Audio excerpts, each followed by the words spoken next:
block of Ream Way in South Bakersfield at around 4:30 Tuesday afternoon. Arriving officers found a woman in the front yard with stab wounds and began life-saving measures. Personnel from the Bakersfield Fire Department arrived and attempted medical aid. She did not survive. Her neighbor was arrested and booked for homicide. Family and friends of a man who got swept away in the current of the Kern River have not given up their search. James Ashley Bayowan of Chino Hills was with friends when he jumped off a rock into the river and got swept away with the current. His family, friends, and law enforcement are still searching for him. I'm Bill Robbins in the KERN newsroom with news every half hour or when it breaks on News Talk 96.1 and AM 1180 KERN. What do you think? This is the Army where you shoot them a mile away? You got to get up close like this. Let them bing! You blow their brains all over your nice Ivy League suit. It's the Ralph Bailey Show on News Talk 96.1 and AM 1180 KERN. When you make the call. You understand me? You hear me? Call from an outside line. I mean it. Call in or text to 661-842-KERN. That's 661-842-56. Listen live at KERNradio.com. Now, the host you've been waiting all day for. Live from the KERN studio, here's Ralph Bailey. Hi, everybody, and a very pleasant good afternoon to you, wherever you may be, however you may be listening, or however you may be viewing, subscribing at Kern Radio and Ralph Bailey. It's the Ralph Bailey Show on a Wednesday. Chris Burdick producing on the 16th day of July. You know, I started the show and said it was June yesterday. I missed that one. Oh, yeah. Oh, yeah. Made my first error 35 seconds into the broadcast. We got a busy show. The fourth major in golf is underway beginning tomorrow.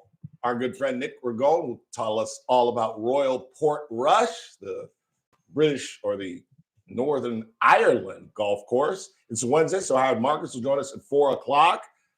As I reported on Monday, Jasmine Baines announced today that she is running against David Valdeo in the 22nd District for Congress. We will unveil that story for you. And the Obamas poke fun at their so-called divorce rumors on Michelle and Craig's podcast, Craig Robinson being her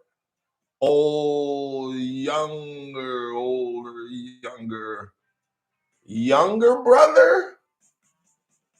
Yeah, younger brother. She's my age. I think he's in his 50s. Princeton basketball player, good guy. But they had some fun on their podcast. Craig's actually 2 years older. He's older. 63. And wow. 61. I did not know that. And a Norwegian skier is killed by a bolt of lightning. That's not funny. But when it's your time, it's your time. And a Visalia teacher dies in the woods on a hike in dangerous parts of the mountains. We'll unpack that. And the Fernando Jara story now, I'm sure you heard Mr. Flores reading much of the police report, has now moved from a political albatross around the neck of a one-time thriving and rising politician to an extremely dangerous situation now. I'm not going to get into all the details. You heard, I'm sure, JR read much of the police report. It's been 4 months since Mr. Jara has been off his meds. There were several incidents that, for whatever reason, there were several incidents involving their children. And now she has no decision. She has absolutely no decision. Because after the genie's out of the bottle, and everybody's now aware that Fernando Jara is no longer the political gadfly. He's no longer that nuisance that's hanging around her neck and absolutely retarding her political career. He is now a menace. He is a dangerous man. When you threaten your own children, I think you lose all rights to be around those children. Because now, if something happens to those children, it falls on the head of Leticia Perez. Because we all are aware of the situation. We all now know that Mr. Hara is a dangerous man. He is a danger to himself. He is a danger to others. Hell, based on this police report, he's a danger to people that walk by his house. There's an excerpt in the police report where the family says that he sicks their dog on people that walk by the house. There was another excerpt where a car broke down in front of their house and he had a fit. He's a danger if you're in their neighborhood, let alone living in their house. And again, once you cross that line where you are threatening your own children, now it falls on the mother. And as big a fan as I used to be of Leticia Perez, and as much as her stock has fallen with me, the lie about being the wife of a veteran, she ran around here with a big old sticker on her car. I'm the wife of a veteran. He told anybody that would listen to him that he was a veteran. It was this show that outed him. It was me that outed it. We got Chad Garcia, we got Dick Taylor, and we got people to codify the fact he's not a veteran. I actually, unlike the many people I heard on Facebook in their computer comments, I actually believe that he was a tool of the CIA. That doesn't make you an agent. I don't think that's an accurate description to call him a CIA agent. I don't think he's ever been to Langley. I don't think he's ever had any training. I think the CIA plucks vulnerable young men who they can use in whatever capacity. And he spoke Arabic, looked the part. I think they used him. The LA Times has confirmed much of his travel to Yemen and some of those countries that he alleged. They've confirmed that. There's a big difference between being used by the CIA and being a CIA agent. And I believe it. And maybe that's where it all began to unravel for him. You know, maybe they got into his head. Maybe he did things that to save his own life that he had. I don't know. But the reality is he is a menace. And that's why he's sitting in a jail as we speak. And again, she has no choice in the matter. And in my opinion, they're fortunate that none of these prior incidents, reading these incidents, I don't see how she stayed with him as long as she did. And I know it's for better, for worse, for sicker, for poorer, for sicker, health, rich and poor, whatever. But when your children are in danger, and like I was about to say, I got off track. Not a fan of Miss Perez. I don't think she's very honest. She sold her seat to appease, I think, Mr. Hara. But I do believe she's a good mother. I do believe that she would take a bullet for these children. And with that in mind, I don't think she has any choice in this matter at this point. And it'll be interesting. Like, what do you do with this guy now? I mean, you can't, I don't know, legally, I should have had Teresa Goldner come in here, or maybe Lawrence Skidmore or somebody, but can you keep a man from his children? We talked with Lawrence Skidmore about the Scrivener situation, and she told us that Zach hasn't seen his children since that infamous night in Tehachapi. Doesn't seem real pressed about it. But can you keep a father from his kids if he's having mental issues and he's threatened to beat up his own child? And just it's become a really sad situation. It really, really has. But we begin with last night's All-Star game. I was absolutely blown away. I loved it. I absolutely loved it. I loved the home run derby. I love the All-Star game. I love the comeback by the AL and the ending with your boy. I never can pronounce his name. Let me try this. Oh, shut up. Let me try this. Kyle Schwarber. There you go. Schwarber. There you go. He's a little dude. You see him standing next to Jeter? Jeter gave him the glass bat, and Jeter was like hovering over him. Like, what is this guy, 5'9"? Yeah, he's a shorter guy. Because remember, he came in as a catcher for the Cubs, but then got injured and had to move to, I believe, first base, and then has been all over the place since. 3 for 3, all from the arm of Dino Ebel. He looked so good doing it too. Ugh. I couldn't understand why the Yankees and the Dodger pitchers were pitching, and then I realized, because they're the coaching staff. Aaron brought his guys, and Doc brought his guys. So Dino, our third base coach, was the batting practice pitcher for these guys in the extra innings. I just thought it was great. I really did. And I'll play this later on.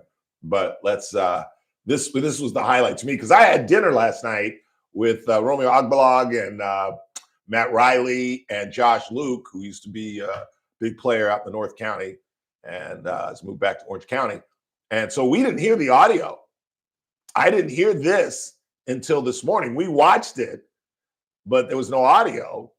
And so this was the highlight of the whole game for me. Oh, it's Clayton. I can't believe you're doing this, Clayton. I can't either. I'm going to try to throw some cheese real quick. Hold on. Cal Raleigh puts it in the air to left field. All right, stop right there. Play this again. This is the thing that you don't really hear or understand. Listen to him grunt. Listen to him how hard pitchers throw when they throw. Or have you ever seen a professional quarterback throw a football? And you've ever heard it? Literally, the ball, when it leaves their hands, it goes fizz. You have no idea how hard these guys throw. Play it again and listen to Clayton grunt when he's trying to throw a little cheese. Talk baseball with Clayton. I can't believe you're doing this, Clayton. I can't either. I'm going to try to throw some cheese real quick. Hold on. Cal Raleigh. That was Clayton. And that was the big dumper, huh? That hit it. Yeah. Dang near took him yard. Damn near did. And somebody, I forget who it was, made a nice little catch. I think that was Tucker. I think that was the other Cubs outfielder that slid to make the catch that time.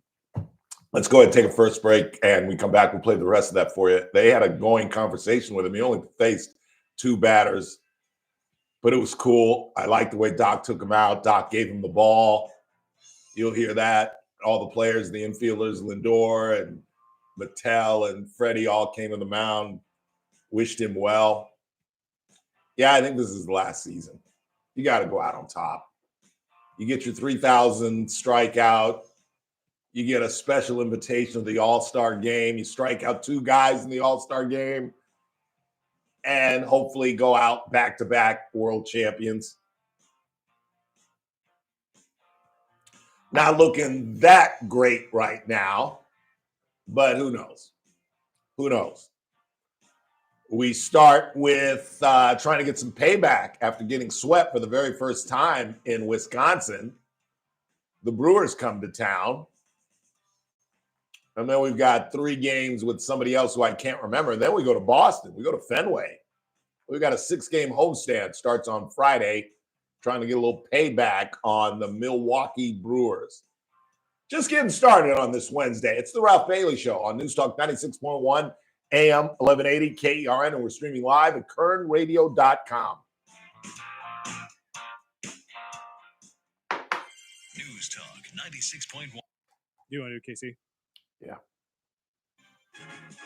The JR Show, weekdays at 2 p.m. It's sad that we've got to the point in this country where we can't even look at events objectionably anymore. Everything has to be from the side of a political party. It's sad that we now go in looking for evidence to support our narrative, our preconceived notions, rather than going in and trying to determine what really did happen. Weekdays at 2 p.m. News Talk 96.1 and AM 1180 KERN. As I just mentioned, had dinner last night at KC Steakhouse with 3 good friends, Matt Riley, Josh Luke, and Romeo Agbalag. You know, nobody at our table had a steak. Nobody at our table had a steak. I had the Ralph Bailey, the chicken breast with the spinach and mushroom sauce, little baked potato, little vegetables on the side. Josh and Romeo had a chicken salad that Romeo has created, kind of a chicken Caesar with bacon bits and sun-dried tomatoes. And I only stress that because, it's obvious to say that Casey's Steakhouse is the best steakhouse in Kern County. That's, Ralph Bailey, master of the obvious. But when you go to Casey's Steakhouse with a big party, going for an anniversary or a birthday party, whatever, you don't necessarily have to go with red meat. Chef Daniel has done an incredible job expanding the menu, going with the lobster mac and cheese, the different chicken dishes, the fish dishes. That is the great variety Casey's Steakhouse. And don't forget, Thursday, Fridays, and Saturday nights, the Stockyard right next door is open for craft drinks and live music. It's Casey's Steakhouse, longtime sponsors of the Ralph Bailey Show. The impact of a meal goes well beyond feeding our bodies, because feeling full can sound like this. How did the interview go? I did it. I got the job. I can't believe it. And like this. Mom, I got first place at the science fair with my volcano project. That's amazing, sweetie. Congratulations. Because when people are fed, futures are nourished, and everyone deserves to live a full life. Join the movement to end hunger at feedingamerica.org/act now. Brought to you by Feeding America and the Ad Council. This is the story of the one.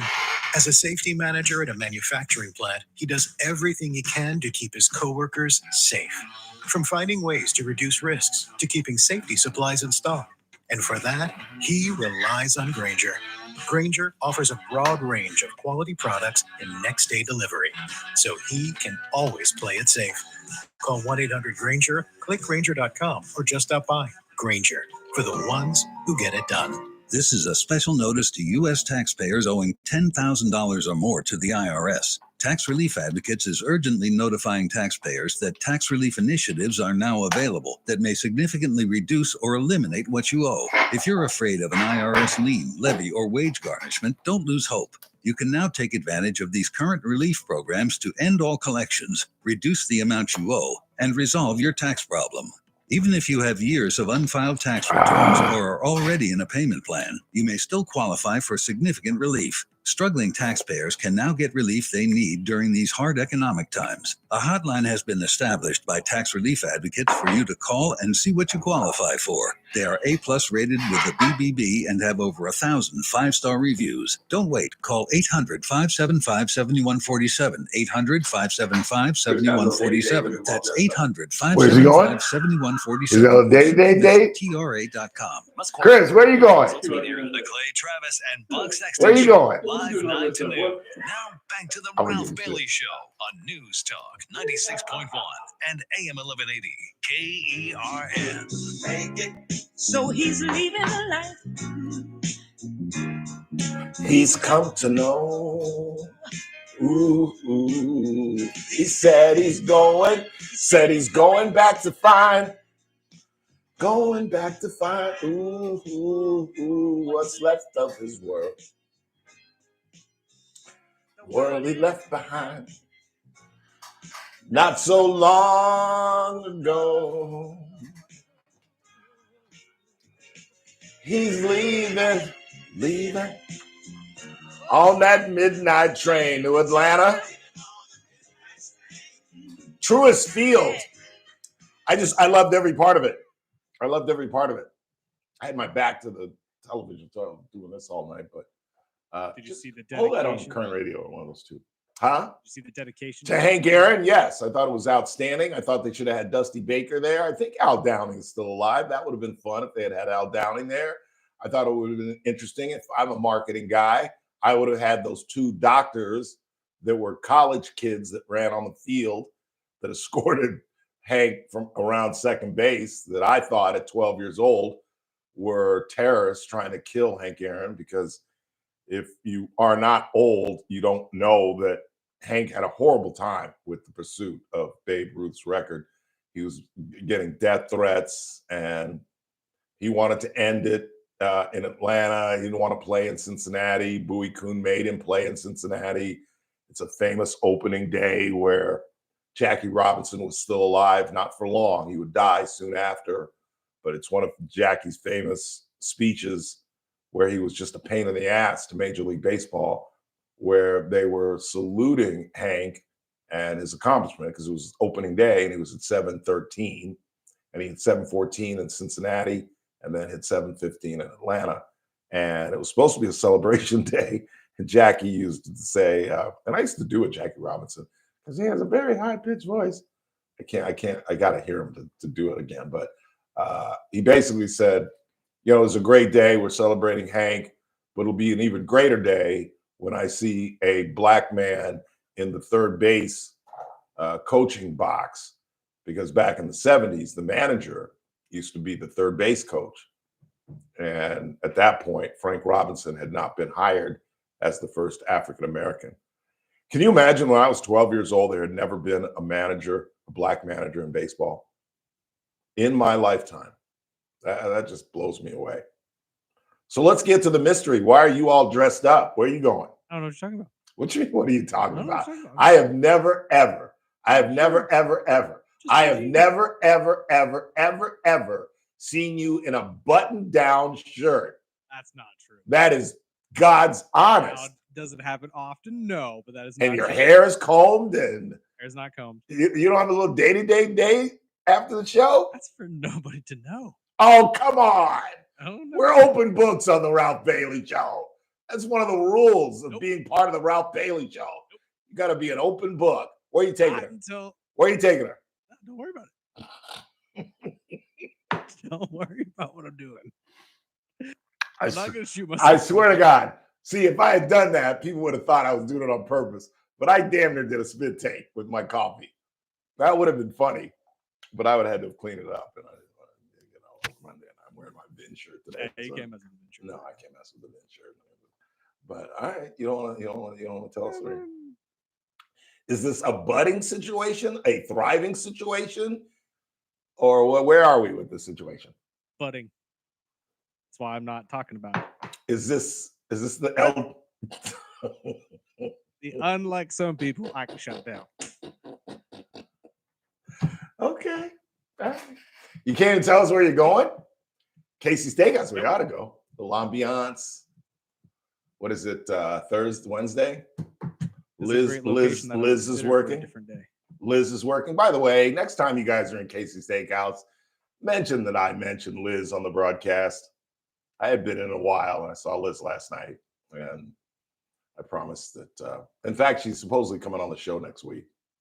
We'll see. But next time you're in Casey Steakhouse, tell Liz, I heard Ralph talk about you on the Ralph Bailey Show. Would you do me that favor, please? I appreciate it. 842-5376 is our phone number, 842-KERN. You got anything on the board? Yeah, I got one more. What do you got? Ralph, how is Emmanuel Ocho fired from Fox Sports and Joy Taylor still has a job? Is this sexism? Because Emmanuel Ocho is horrible. Have I not said that consistently? No, I cannot stand that kid. And I heard a rumor that Joy Taylor got whacked. I think Joy is no longer with Fox either. Yeah, they canceled Speak? Yes. Really? Three shows altogether. Speak was one of the three. I cannot remember right now what the other two are. But. Well, obviously Ocho's. What was their show in the morning? The same show. No. They split. Once that whole funky thing about her sleeping with the boss split, the Speak became Joy Taylor, the kid that went to West LA, played for the Jets, played for Gruden. Starts with a K. Starts with a K. Yeah, went to SC. Keyshawn Johnson, Paul Pierce, and then there's like a floating guest that comes in. So that's that. Then they put Ocho in the morning with Shady and the Green Bay Packer receiver. Who's that? James Jones, and one other guy, guy from the Bengals with the weird name. Hushmanzada. What's his name? DJ Hushmanzada. Okay. So no, it's two separate shows. DJ Who's Your Mama? Yeah. He had his morning. Ocho had a morning show. They used to be together. Speak. Then they split it. Breakfast Ball. And she became, they got rid of Breakfast Ball too? That's the Craig, that's the kid that used to be on with Boomer Esiason on WFAN. He went to prison. They gave him another shot. They gave him a big contract. They whacked him too. Yeah, they got rid of Craig Carton and all that, the situation. And then the facility is also canceled. That's what it was called. That was the morning show with Ocho, Shady, James, and H and Jizzin. Was a really good receiver for the Bengals. What's his name again? TJ Hushmanzada. Yeah, okay. All right. Wow, they're cleaning house. Joy Taylor needed some humble. She really did. She was starting to believe her clips, and I follow her, so she's putting these exotic pictures on her. It's like, calm down, girl. You're supposed to be a journalist. You got to make up your mind. You're either a responsible journalist or you're a woman that posts pictures of yourself in a bikini. I got in trouble once. Well, let's not even go there. Quick time out. We're off to Philadelphia, PA. It's the Open Championship. Our good friend Nick Ragone is next.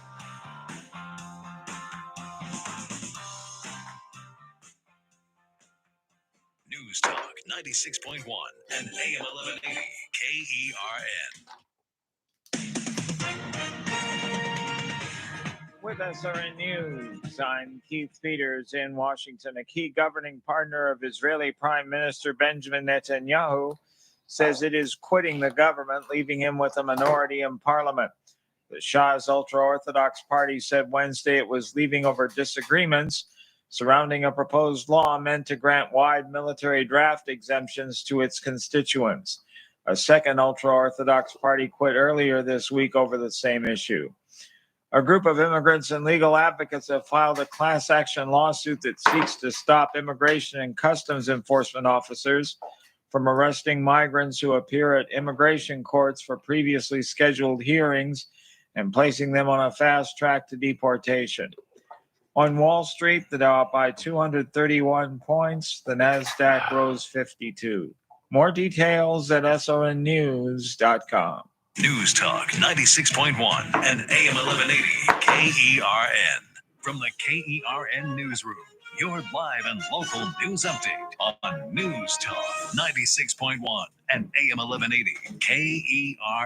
I'm Bill Robbins. A burglary suspect is in the hospital after a homeowner in Taft opened fire on him. It happened just before 6 o'clock Monday evening in the 300 block of Montview Avenue. The suspect, 36-year-old Felix Villasenor Cortez, reportedly charged at the homeowner. The homeowner discharged his weapon. Cortez was hit and then airlifted to Kern Medical. He is said to still be in the intensive care unit. Family and friends of a man who got swept away in the current of the Kern River have not given up their search. James Ashley Bayowan of Chino Hills was with friends when he jumped off a rock into the river and got swept away with the current. His family, friends, and law enforcement are still searching for him.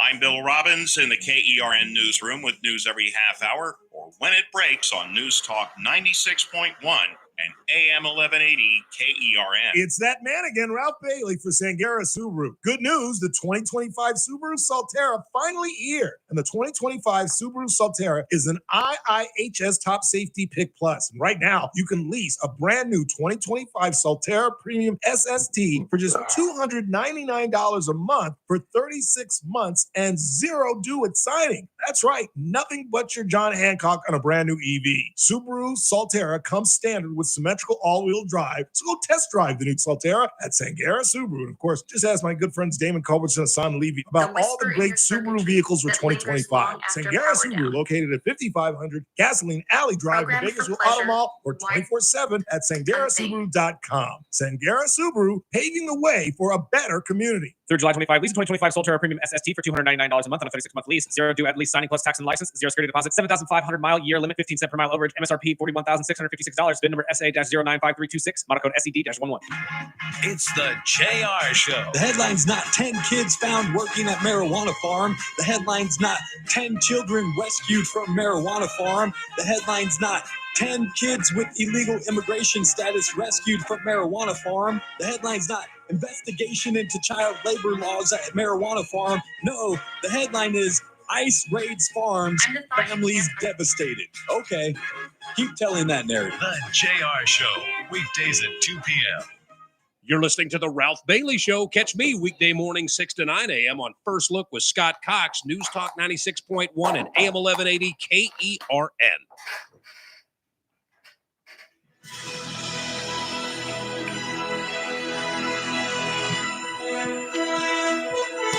Championship week in the PGA. It is the Open Championship in Northern Ireland at Royal Portrush. We're off to Philadelphia, Pennsylvania to bring in our golf aficionado, tour director, documentarian, author, and overall good egg, Nick Ragone. What's really going on? That sounds good. Philadelphia, PA. Yeah. What part of Philly are you in? Villanova, actually. It's Ooh. north of the city, right near the university. Yeah, nice. I've been to Villanova. That's a nice little area. It is. I'm looking out at my putting green in my backyard. So eventually, when you make your way out here, you can work on. Actually, there's enough distance when you hold out on that par three. It's about 80 yards in my backyard. So. Well, good. I'll be able to swing a full. Yeah, full. Iron. Yeah, exactly. So true. So true. Have you ever been to Northern Ireland? You ever been to Ireland? I've not. We were going to go to Ireland this summer. We ended up going to Paris because Frankie went to school there. But I've been to England, been to Wales, have not been to Ireland. Yeah. So you know nothing of Royal Portrush? I don't really. I mean, I know that a lot of the Tom Watson, a lot of guys swear that like Ballybunion and Royal Portrush and some of the Irish courses are the best in the world. There's a cadre of folks that just absolutely love those courses. Yeah. And they're all links courses, right? Or no? Yeah. I don't think they're true links the way we think about them with some of the British courses in the Open Rota. But I mean, I don't remember, they played Royal Portrush in when did Rory flame out? 2019. And I honestly don't remember much. I don't remember much of the course. I mean, I like St. Andrews, obviously, Carnoustie, right, because they played so many times. Royal Portrush is still new to the Rota. I think it's just the second time. And all I know about it is it's Rory's home course. It's tough. But I mean, it's not one of those ones where you could remember holes. I don't remember anything. Yeah. What's going on with him right now? It's there's a great story today, just sort of comparing Scotty's frame of mind. Did you see Scotty's presser? He gave a really long, reflective answer to one of the questions about like the meaning of life, basically. And then Rory, who's been on this roller coaster. I mean, he wins last week at Scottish Open after having two of the worst months of his professional career. Mm-hmm. Nothing seemed to work on and off the course. He was very in a weird place. And so we'll see. I mean, I think, now that he won last week, he's back to being either, second favorite after Scotty. But if you didn't see Scotty's press conference, go on a Golf Channel or whatever and watch it. Like, he gave this very long, reflective answer. Basically said, like, the euphoria of winning lasts like a minute, and then you're right back to the grind. And he goes, golf doesn't define me, which he said that before. He's a man of faith. But I think it was a window into why he wins so much is that he really doesn't attach his self-worth to winning the way other guys do. And so he's not like, his identity is not wrapped up in golf. I think he's genuinely a man of faith and a man of family. And he has this sort of certain detachment from winning that allows him to win, which I think is the ingredient that most of those guys are missing. They want it too badly, and their whole identity is wrapped up in winning. Yeah. And I think a year of fatherhood certainly changes your whole priority. Yeah, even more so. I mean, he went from being always a solid guy. You could just tell Scotty is the real deal to being really. And I do think, I think he's going to be one of those guys once he's no longer number one player in the world and he sort of gives up that throne. I think he's going to gently disappear. I don't imagine he'll be one of those guys that's going to be grinding into his late 40s to get onto the Champions Tour to win some more. I have a feeling like he's going to have an amazing run. And then when it's done, he's going to kind of recede into the background. I just get that sense. Yeah. Is there a lot of pressure on Rory? Is this a stupid question to win in Northern Ireland? I mean, I think it's an immense amount of pressure. I think it's equivalent to him winning the Masters. Like it's almost a crushing, suffocate. I mean, it's not only in Northern Ireland, that's his home course. I mean, he grew up on that place. He learned to play there. So, of course, there has to be an insane amount of pressure. He had an interesting comment. He said the last time around, he kind of walled himself off from all the well wishes and the good feelings and the love coming from there. And, he famously whacked it out of bounds on the first hole and made shot 79. And he said, this time around, I'm going to do the exact opposite. I'm going to, put my guard down, embrace the emotions and let, he's always been a guy that's actually played better when he's embracing the ups and downs, the roller coaster, the emotions, when he has that bounce in his step. He can't, he's not Nick Faldo. He can't turn it on and off and be a robot. So he's taking a different approach. But last time, I mean, I shot 79 in the opening round and played his way and then almost made the cut. He had a heroic second day where I think he missed the cut by a shot. But I think there's a ton of pressure on Rory. Yeah. Let's take away Rory and Scotty. Who do you think is going to be in contention? I like John Rahm a lot. I actually think Rahm is going to win. And the reason why is because for some reason, he's still under the radar because of probably Liv. But if you looked at his golf, he's playing really, really well. He's played it well at all the majors. I think that style of golf suits him. He hits it kind of low. He keeps the ball on the ground. He's smart. I just have this overwhelming feeling that Rahm is going to win. Normally, I would pick my guy Bryson DeChambeau. I don't think he's going to play well. I think Xander Schauffele will be there. He always seems to be in the mix somewhere. I'll tell you, my sleeper pick is the guy that won the Truist out here in Philadelphia, Sepp Straka.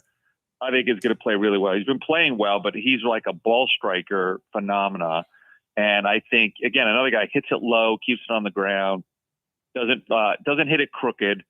I think it's going to be those types of guys. Yeah. What's the weather like? Do you have to play it low? Do you have to play it down? Is it just because it's windy, or just because it's a linked course and the green doesn't hold and you just kind of got to put kind of low line drives?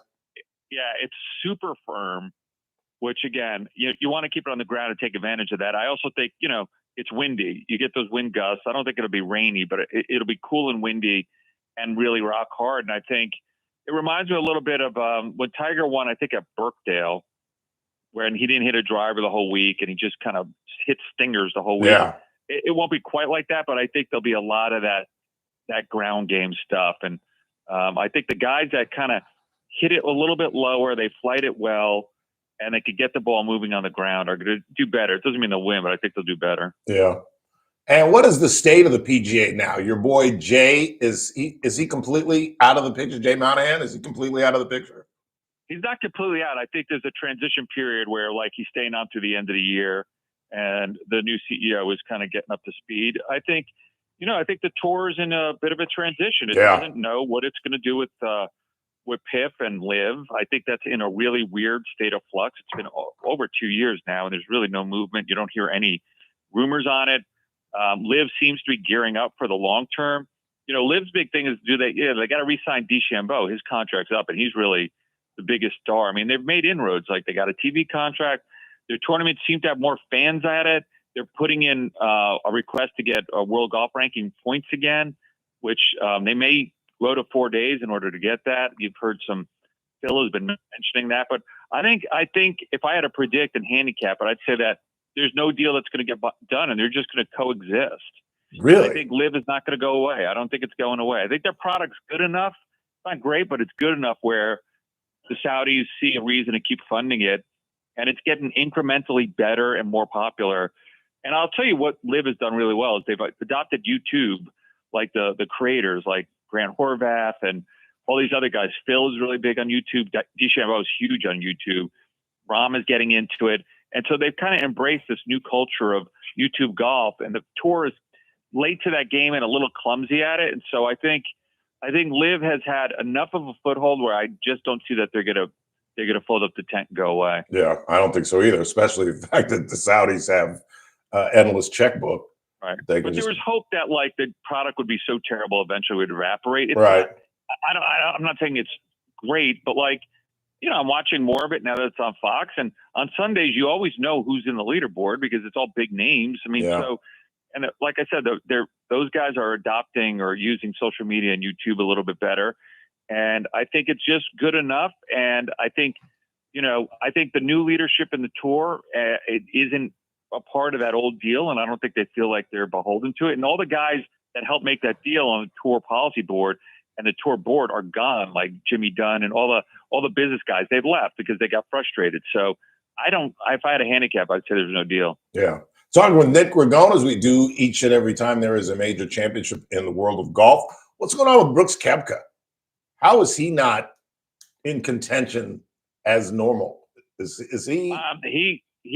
He seems to be super frustrated with his swing. I think he's going through with his swing coach Cowan some issues. Like he withdrew from a live event, which is weird. He was like 8 over after 3 holes, and he flung his club. And he seems to be in a really weird state of mind. I don't expect him to contend this week. I think he's one of those guys that misses the camaraderie and the week in, week out of the PGA Tour. And I think he's pretty much said that. I don't know, I don't imagine he'll re-sign with LIV, and I don't know what his path forward is with the tour, but he seems miserable and unhappy, and his golf is in a terrible shape. Will the tour welcome back the guys whose LIV contracts have expired? No, I don't think so. I mean, here's the thing. First of all, you can't really, because the hypocrisy of it all would be overwhelming. But secondly, like Brooks is different. He's won major, so presumably he would still have status. But let's say you're not a major winner. Yeah. You go back to Q school. What do? You go back to, you get sponsors exemptions. You go to Korn Ferry. Like, there's not exactly a clear path if you're not a major winner and you have no world golf ranking points. And so I'm not entirely sure, but I don't think they simply let them waltz back in. I still have a hard time seeing that. And I think there's still a lot of hard feelings. Look, if DeChambeau, like, imagine if he doesn't re-sign with LIV. He has a lot of leverage. LIV needs him. He's really the only star there. I mean, Rahm's a star, but DeChambeau is by far the biggest draw.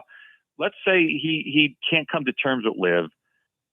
It's not like he could go to the PGA Tour and be like, I'm here. They're not going to just be like, oh, yeah, come back and play. Like, I'm not sure what they would do. Like, they want him back there. Yeah. But they also can't just say there's no consequences to you having left us and taking $250,000. So, like, it's in this weird place where, I was having a conversation with somebody, does DeChambeau have leverage on LIV or not? I'm like, I'm not sure, because he has no alternative. The alternative is not the PGA Tour, because they're not going to welcome him back immediately. It's not the DP World Tour. So, like, yes, LIV needs him, but he also needs LIV. I don't know where he'd go. Yeah, that's very, very true. Final, who you got? You sticking with Rahm? I'm going to take Rahm, and, not that that's a upset. I like Schauffele, but if I had to take a dark horse, I'd say Sepp Straka. I've never heard of this guy. Jordan Speed. Never heard of him. Sepp Straka, he won the Truist like 4 weeks ago in Philadelphia. Yeah, I haven't been He's paid. probably going to be on the Ryder Cup team. I mean, you probably should hear of him. Yeah, never heard of him.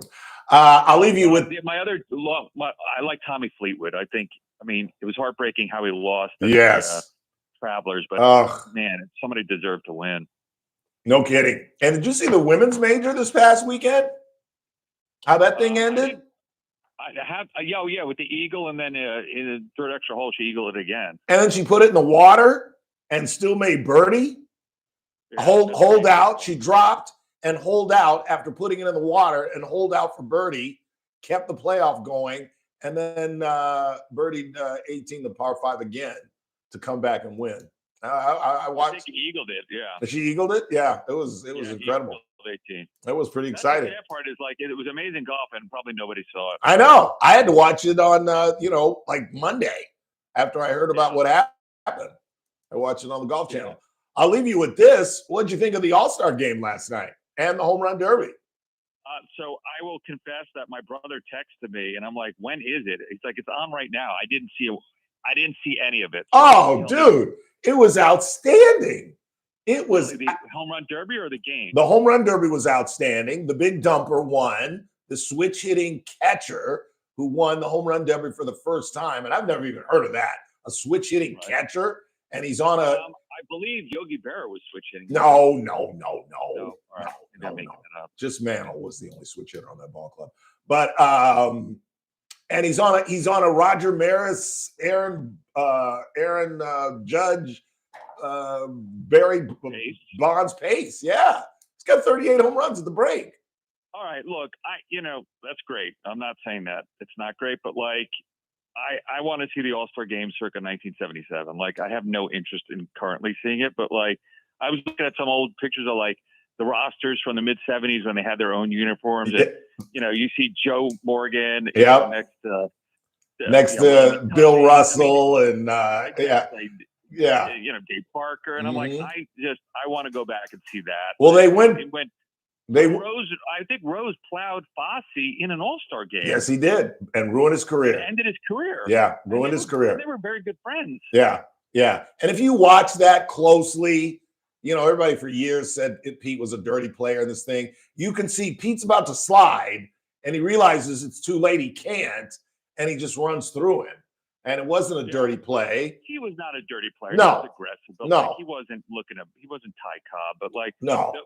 The major thing is like how much it was an all-star game. It's an exhibition. And And they were, I think Rose and Fosse had dinner the night before. They were like good friends. Yeah. Just how competitive. And, and look, growing up in the late 70s, early 80s, I remember that those All-Star games were a big deal because They really were. Time, like you could see players from other teams because, in New York, I watched the Mets and Yankees. That's it. There was a game of the week and you might get a glimpse of like Jim Rice or Fred Lynn or Joe Morgan. But like the All-Star game was a chance to see all these guys. It was just like, oh my God, this is a big deal. Yeah, there was no interleague play. It was the only time you got to see. It was special. It was magical. Like, and I love those teams. And I, it just makes me a little bit sad just to see how my brother yells at me because I'm so stuck in a time warp, but like I'm with you. To me, baseball is the 70s and 80s. And I agree. I'm a 20th century guy, but they went back to the uniforms. Everybody wore their individual uniforms. Yeah. And they mic'd up Clayton Kershaw as he was pitching. He's talking to Smoltz and our announcer who also works for Fox, Joe Davis, who's an Emmy Award winner. That's our guy. That's our Dodger guy, who is one of the ballsiest guys I've ever met. Do you know the Joe Davis? Yes. I know. He used to do the Golf Channel a long Yeah. time ago. He was a football analyst. Do you know why I call him the ballsiest guys I've ever met? I have no idea. He turned down the Dodgers. The Dodgers came to him and said, "We want you to do this, but we need you to do it exclusively." And he said, "No, I want to do football. I want to work for Fox." And they called back the next day and they said, basically, you can write your own contract. That's pretty. That's the guy. He was 20 years ago. Look this up. He was a tournament director on the PGA Tour. That's how he got his start. Really? College football. Yeah, look him up. I And then will. He was on the Golf Channel for a while, and then he sort of like made this career out of nowhere. He was not. Now he's like the second lead analyst or guy on Fox, right? He's not in the top tier, but he's like. Well, he won the Emmy. He won the Emmy for best play-by-play guy. Yeah, he's considered one of the best. And he broke my rule. I always say you never want to be the guy that replaces the legend. You want to be the guy that replaces the guy that replaced the legend. But he's picked up and he's really, really good. And it was really cool. They had a real cool conversation with CK. He was telling him what to pitch. He asked Smoltz, "What should I pitch now, Smoltz?" And Smoltz said, "Throw a splitter." He goes, "I don't have a splitter. Leave me alone." It was really cool. I guess that's cool. Honestly, I'm tuned out to baseball. Like my clock stopped at like 1980. After Hershiser shut down the Mets, my clock stopped. I think you would have enjoyed it. I really think you would have enjoyed I it. might have. I'll have to. I'm sure my brother's going to give me guff for not watching it and being tuned out. I'm like, unless Jim Rice is starting and Pops is at first base and Morgan's at second and Johnny Bench is behind the plate and Thurman Munson is somewhere, I don't want to see it. Yeah. I lied. I'll leave you with this. I know you don't remember, but I know I've told you my Darryl Strawberry story, how I got to play. Our high school played Crenshaw my senior year, and Darryl Strawberry was on that team. Chris Brown was on that team. So Eric Davis was on the team, wasn't he? No, Eric Davis played for Dorsey. He was right down the street playing at Dorsey. They were the talk of L.A. my senior year. They're my age. They graduated in 80, as I did, and they were the talk of L.A. We were coming off going to the semis, and we thought we would come back with the same team. Coach Bridges knew their coach. We did an exhibition. They beat the brains off of us. So I'm watching. I'm laid up with gout last couple of days, and I'm watching what I'm sure you've seen 3 or 4 times, Once Upon a Time in Queens, the 30 for 30 on the 86 Mets. And the very beginning is a bio of Strawberry. And I'm telling you, Nick, go back and watch it. There is video from Crenshaw playing Brentwood High School. You can see the blue pinstripe uniforms. You can see the VA in the background.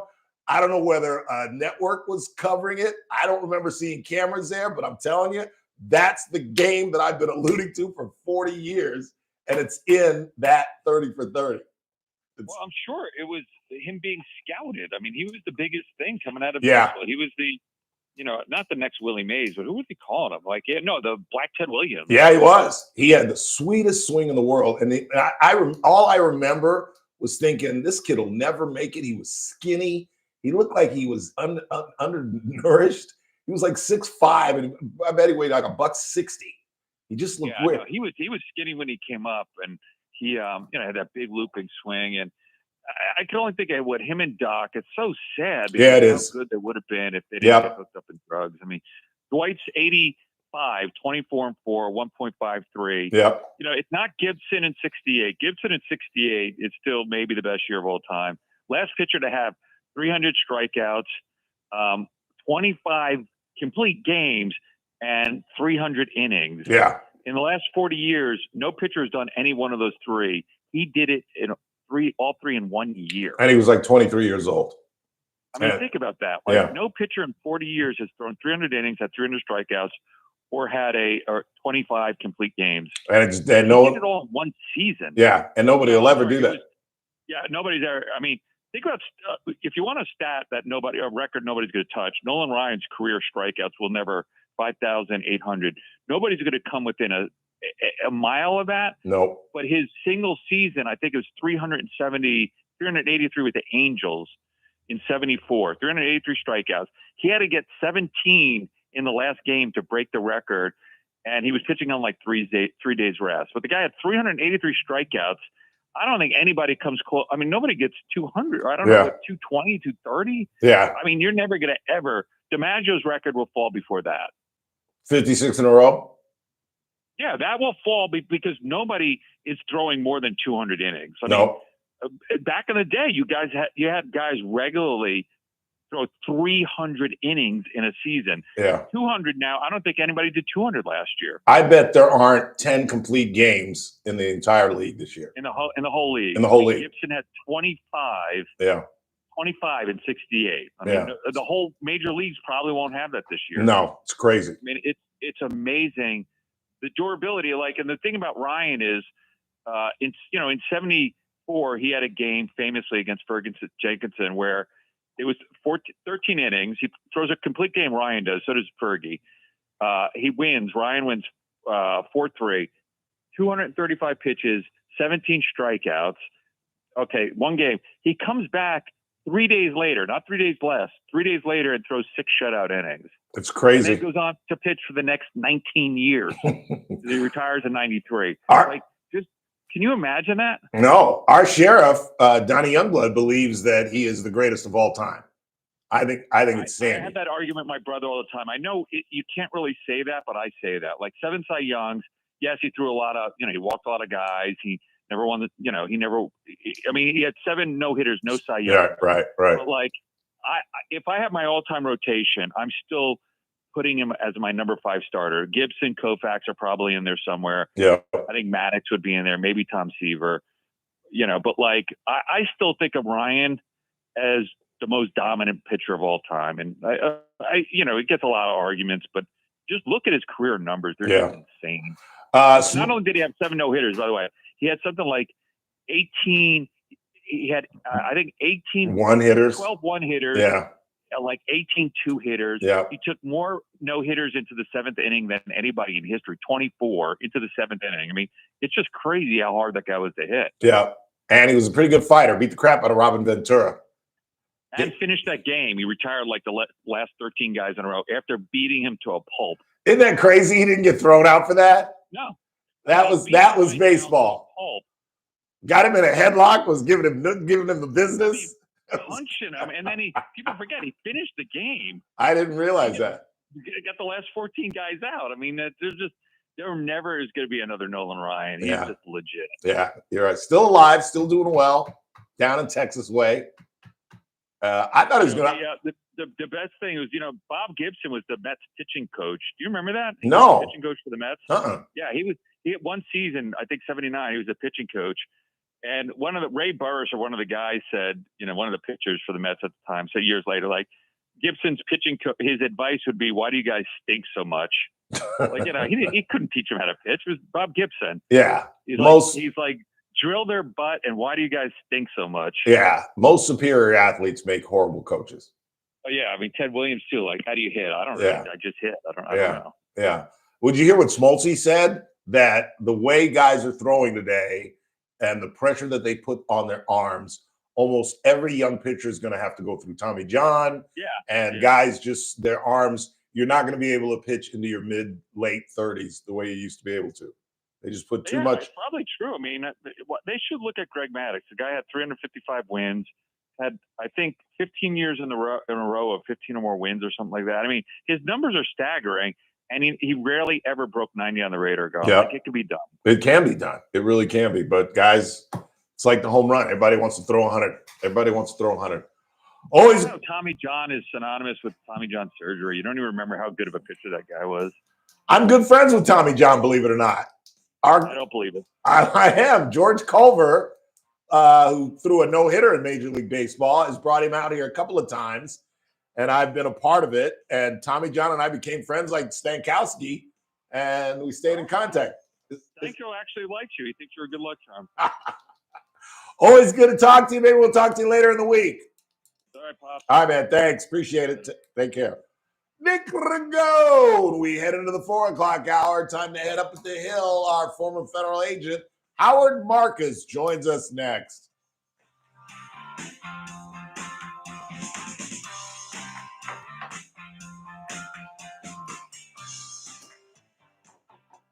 This is AM 1180 KERN Green Acres. This is 96.1 FM Bakersfield. Online at KERNradio.com. Breaking news this hour from townhall.com. I'm Keith Peters in Washington. Vice President J.D. Vance on Wednesday made the Trump administration's first big pitch to sell the public on President Trump's sweeping budget and policy package in the swing political turf of northeastern Pennsylvania. Vance says the bill lets workers earn tax-free overtime. Thanks to President Trump's leadership, if you work overtime, the federal government is not going to take a dime of that overtime. You earn that money, you ought to put it in your pocket. The vice president, whose tie-breaking vote got the bill through the Senate, touted the legislation's tax breaks and cast Democrats as opponents of cutting taxes because of their unanimous opposition I'm to almost the walking. legislation. Despite President Trump's 50-day ultimatum for Russia almost to end walking. its war in Ukraine, I think new I'll be ready Russian by the drone weekend. strikes hit a city in central Ukraine, leaving at least 15 people injured. Financia is one of 4 Ukrainian cities pounded Tuesday into Wednesday morning. 400 Shahed and decoy drones launched, as well as 1 ballistic missile, the Ukrainian Air Force says. At least 15 people have been injured in the strikes in all. The most Oh, yeah, you're targeted going somewhere. energy infrastructure. The latest bombardment in Russia's escalated Have you ever seen him in a air button-down campaign shirt? comes ahead of the September I 2 never seen him in a deadline button-down set shirt. by President Donald Trump for the Kremlin to reach a peace deal in the 3-year war under the threat of possible severe Washington Oh, that don't sanctions if count. it doesn't. I'm Charles. How Dawes. that count? President Trump says he's highly unlikely to fire At work. Federal Reserve At Chair work. Jerome We had Powell. the His preposition- statement Wednesday the came prepositional less than phrase, 24 at work. hours after suggesting in a private meeting that he was I did not voting in mean to go favor full of half hour. dismissing Powell. On Wall Street, the We run it at Dow 5:30? 31 points. What is that? The NASDAQ rose 52. More at townhall.com. Where? Rio Bravo, they're doing a couples night. Oh, really? Living with pain. See how Relief Factor can help. We should go out there. I got injured very bad. I was off work for about a year. I heard about Relief Factor from my wife. I took it every day, 3 times a day for Should we? 3 weeks. Look at Get it. the hell out of here? The pain is Go up, me and you? She said, Couples, I said, hey, "You understand. It's gone. Cheers. Pain just wanted to play nice. with Relief Factor. Go to Relief I would want to play the Factor.com back. and get your I want to 3-week play quick start 11. today. Only You know, they lengthened $19.95. it. Progressive Which is knows just not all stupid. rides are smooth. Meet Sarah. Yeah. She Yeah. loves her motorcycle. That was What she 5 doesn't change. love is when it's Now they've made it raining. like 6 something. As she sits underneath the And I used to branch love waiting that for it to hole. stop, When I she could hit my goes 5 pulling wood. up the graffiti on the overpass. She really likes the one Yes. with John Hart's Claire. That's a and scary believes that hole. they're still together. Not every ride is smooth. Uh-huh. But Progressive has your back. And then Get 12 is online the one that quote in goes as little as downhill. 3 minutes and It's see the if you can water. save with Me America's either. #1 motorcycle insurer. Well, Progressive Casualty we could Insurance go out Company. there. It's not available in DC. From the Mm-hmm. KERN Newsroom, Mm-hmm. your live and local news update. It's a nice, it's a nice little track. It really is. I'm Bill Robbins. Yep. A burglary suspect is in the hospital after a homeowner in Taft opened fire on him. It happened just before 6 o'clock Monday evening in the 300 block of Montview Avenue. Kern County Sheriff's deputies answered the call. By the time they got there, they learned that the homeowner had confronted the alleged burglar in his backyard. The suspect, 36-year-old Felix Villasenor Cortez, reportedly charged at the homeowner. The homeowner discharged his weapon. Cortez was hit and then airlifted to Kern Medical. He is said to still be in the intensive care unit. Several homes in Lamont have been destroyed after a fire at a pallet warehouse spread to a nearby mobile home park. The blaze destroyed 3 homes and damaged 2 others. It started Saturday night at Kimber Pallets and Firewood Warehouse on DeGiorgio Road. The pallet stacks and cardboard bales acted like kindling. The fire spread quickly. Some families say they'll need community help to survive. The Kern County Fire Department is investigating. A woman has died after her neighbor allegedly stabbed her. It happened outside a home in the 5800 block of Ream Way in South Bakersfield at around 4:30 Tuesday afternoon. Arriving officers found a woman in the front yard with stab wounds and began life-saving measures. Personnel from the Bakersfield Fire Department arrived and attempted medical aid. She did not survive. Her neighbor was arrested and booked for homicide. Chris. Family and friends of a man who got swept away in the current of the river have not given up their search. James Ashley Bayowan of Chino Hills was with friends when he jumped off a rock into the river and got swept away with the current. His family, friends, and law enforcement are still searching for him. I'm Bill Robbins in the KERN newsroom with news every half hour or when it breaks on News Talk 96.1 and AM 1180 KERN. What do you think? This is the army where you shoot them a mile away? You got to get a post like this. Little thing, you blow the brains all over your nice Ivy League suit. It's the Ralph Bailey Show on News Talk 96.1 and AM 1180 KERN. Now make sure you leave the house when you make the call. You understand me? You hear me? Call from an outside line. I mean it. Call in or text to 661-842-KERN. That's 661-842-5376. Listen live at KERNradio.com. Now, the host you've been waiting all day for. Live from the KERN studio, here's Ralph Bailey. Hour 2 of the broadcast on this Wednesday, 16th day of July. It's the Ralph Bailey Show on News Talk 96.1 and AM 1180 KERN. We're streaming live, KERNradio.com. Bottom of the hour, we'll talk about the candidacy of Jasmine Baines. As you were told on Monday by yours truly, Dr. Baines announced today that she is, in fact, running for Congress against David Valadao. We will talk a little bit about the Fernando Jara police report that has come through. Mr. Flores got a copy of that. We know the details of what happened and what's really been going on Alta Vista for the last 4 months, where Mr. Jara has been off his meds and has been acting like a menace, like a dangerous menace to not only his wife, but his 2 children as well.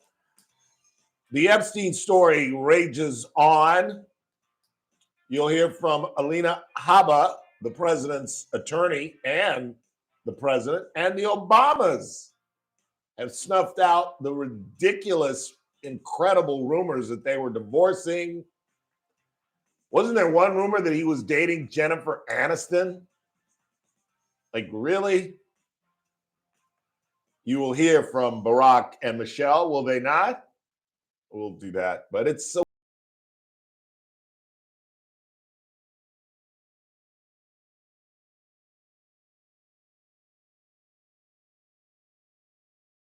no Taliana, hey mambo.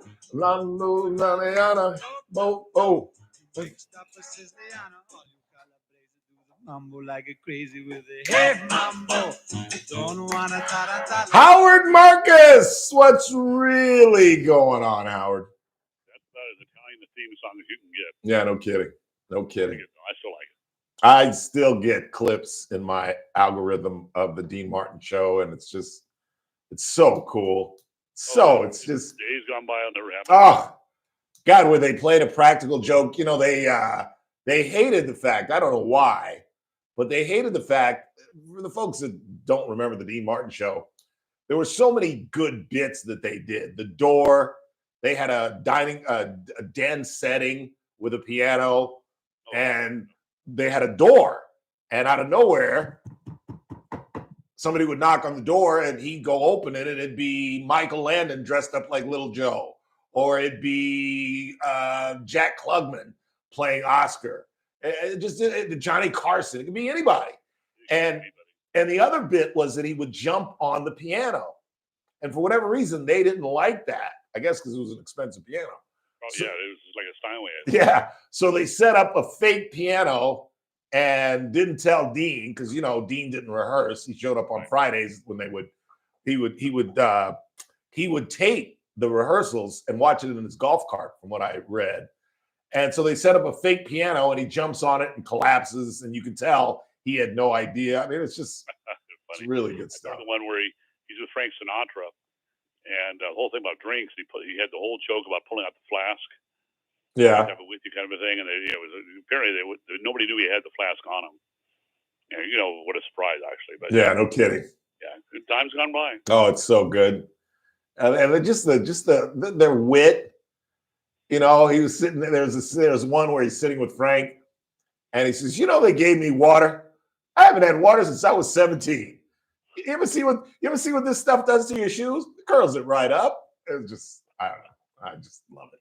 No, you have to watch the show. And the funny part is they don't. As far as I know, there's no reruns of it anywhere. I mean, almost every other ancient show is on TV somewhere.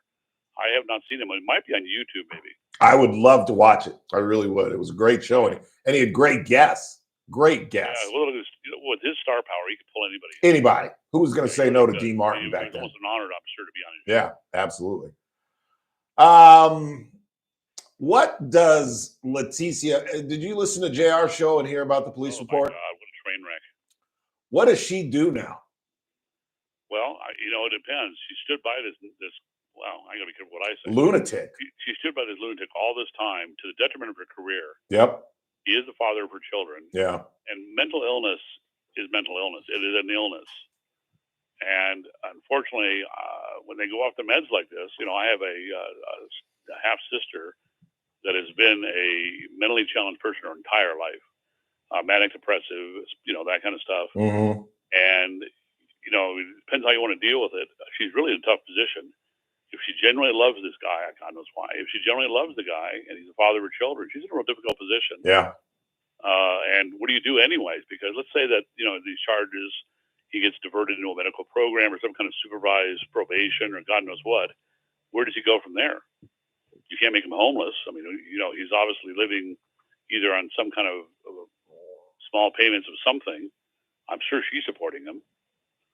Yeah, he doesn't. I've never been working anywhere. Exactly. I don't know how he brings in income. Although I guess we got a little peek at his income because they refused. One of the reasons he refused bail because they think that it's from illicit funds.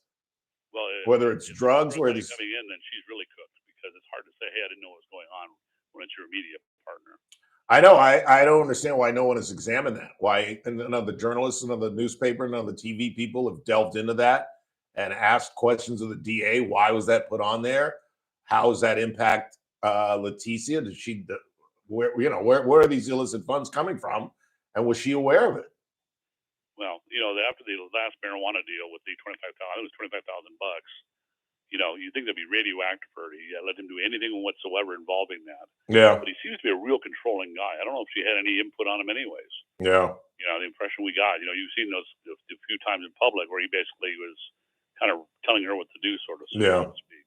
So I don't know. The private life, I can't speculate. But it's a bad situation for her. I don't really care about her because she's always kind of not my favorite person, to put it mildly. But I feel sorry for the kids. Exactly. And that's why family implode on them, in public. Yeah, and that's why I don't think she has any choice. You have to run because if those kids are harmed, now it falls on her. Right. Because we're now all aware of the several incidents that we were not aware of. Right. The kid trying to cook, he turns the fire off and threatens to beat the kid up. Can you imagine your father threatening to beat you up? Well, on top of that, this it's a strange parallel to the Scrivener case. And his wife did the proper thing to protect her kid. She, divorced him. Got the Sam Hill out of there. Exactly, got out. I think she's going to have to do the same if she wants to maintain any credibility in the public. Yeah. She stands by this, let's put it bluntly, mentally ill person. Yeah. Who is apparently violent, very violent. That's going to be on her. Yeah, it absolutely is. It absolutely is. Maya Hernandez, 20-year-old from Visalia, comes to Bakersfield to get her lips done. She waits in the car for an hour for the appointment. Then she goes in and she says, and 17 is reporting this, she says, where did I write it down? Thank you. Can I bring my kids? Right. in, and they say, sure, if you don't mind them waiting in the waiting room. Does that justify the DA's office upping the charge from involuntary manslaughter to murder, or do you think they've overcharged her? Well, involuntary manslaughter sounds almost like an accidental killing in a sense that the intention wasn't there. But if the mitigating factor was available, in other words, you could bring your child in and you choose not to, and you make the statement, you ask, "Going to bring my kid?" and they say, "Sure," and you don't, what then do you charge her with? Because then it was intentional left in the car. She knew that the risk of the heat because she asked about bringing him in. I think that's the case that's going to be made. And I have said no sympathy. There's public service ads. I still see them on the TV all the time. Yeah. About kids in cars. I mean, everybody and their grandmother that has half a brain is aware of the risk of leaving, let alone a child, a dog in the car, let alone a baby or a small child. In fact, I think this month No excuse. is an awareness month for this. Yeah, exactly. Yeah. And you think about that. I hope they throw the book at her. Whatever she's going to do some serious jail time. That's going to happen no matter what. Yeah. And I don't know the sentencing guidelines between the two, but I have no problems in putting her in there and throwing away the key. Really? An innocent child dies because the mother is not only so vain that she travels out of town to get lip filler, and then asks about the kid, and then leaves him in the car in spite of the fact they said bring him in. I mean, just a culmination of just character flaws. Exactly. But did she want that child dead?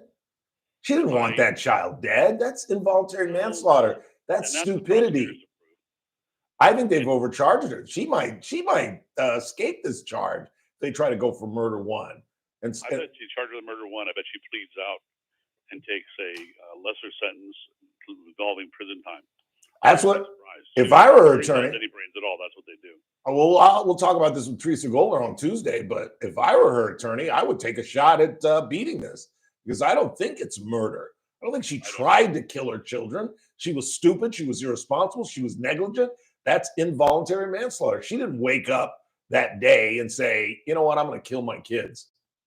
I don't think she did that either. I just don't know the rationale for the murder charge, other than the fact that, quite often this strategy has been used before. They'll overcharge, forcing you into a plea deal, right, to try and avoid the expense and time and effort of a trial, Yeah. and willing to accept a lesser charge. That's the only thing I can think of. Yeah, you're probably right. Or they've got facts that you and I don't know of as of yet that might come on the trial that shows there was no mitigating factors at all and murder was appropriate. And I just don't know the answer to that. Well, I think we won't know until if it goes to trial when the prosecution presents their case. Yeah, I think you stumbled staggeringly, haphazardly into the truth. I think they cut a deal at the 11th hour and kick it down to involuntary manslaughter. She accepts that. She does 20, 25 years. Yeah. Well, if you imagine a jury on this, she's not going to find a sympathetic juror anywhere. No. You go to a jury trial on any of these charges, and if they can find a way to convict her, they're going to do it. Have you seen pictures of her on the news? The only thing I saw when they sentenced her on the news, you just see like the side of her face. Yeah. I didn't see a full frontal. She seems like a fair, she's obviously a young woman. 20 years old. Yeah. And, generic Hispanic as far as I could tell. I really didn't see anything specific other than they mentioned she had, I think, tattoos of her kids on each arm or tattoos of her Yeah, and she had the word loyalty written on the left side of her neck, I saw. I wish she'd saved the money from that and, spend it on better choices. But oh well. It's sad when these things happen because this is completely, absolutely 100% avoidable. Yeah. And it's not like we're living in the dark ages. We weren't aware of the dangers of leaving kids in the this happens every so often.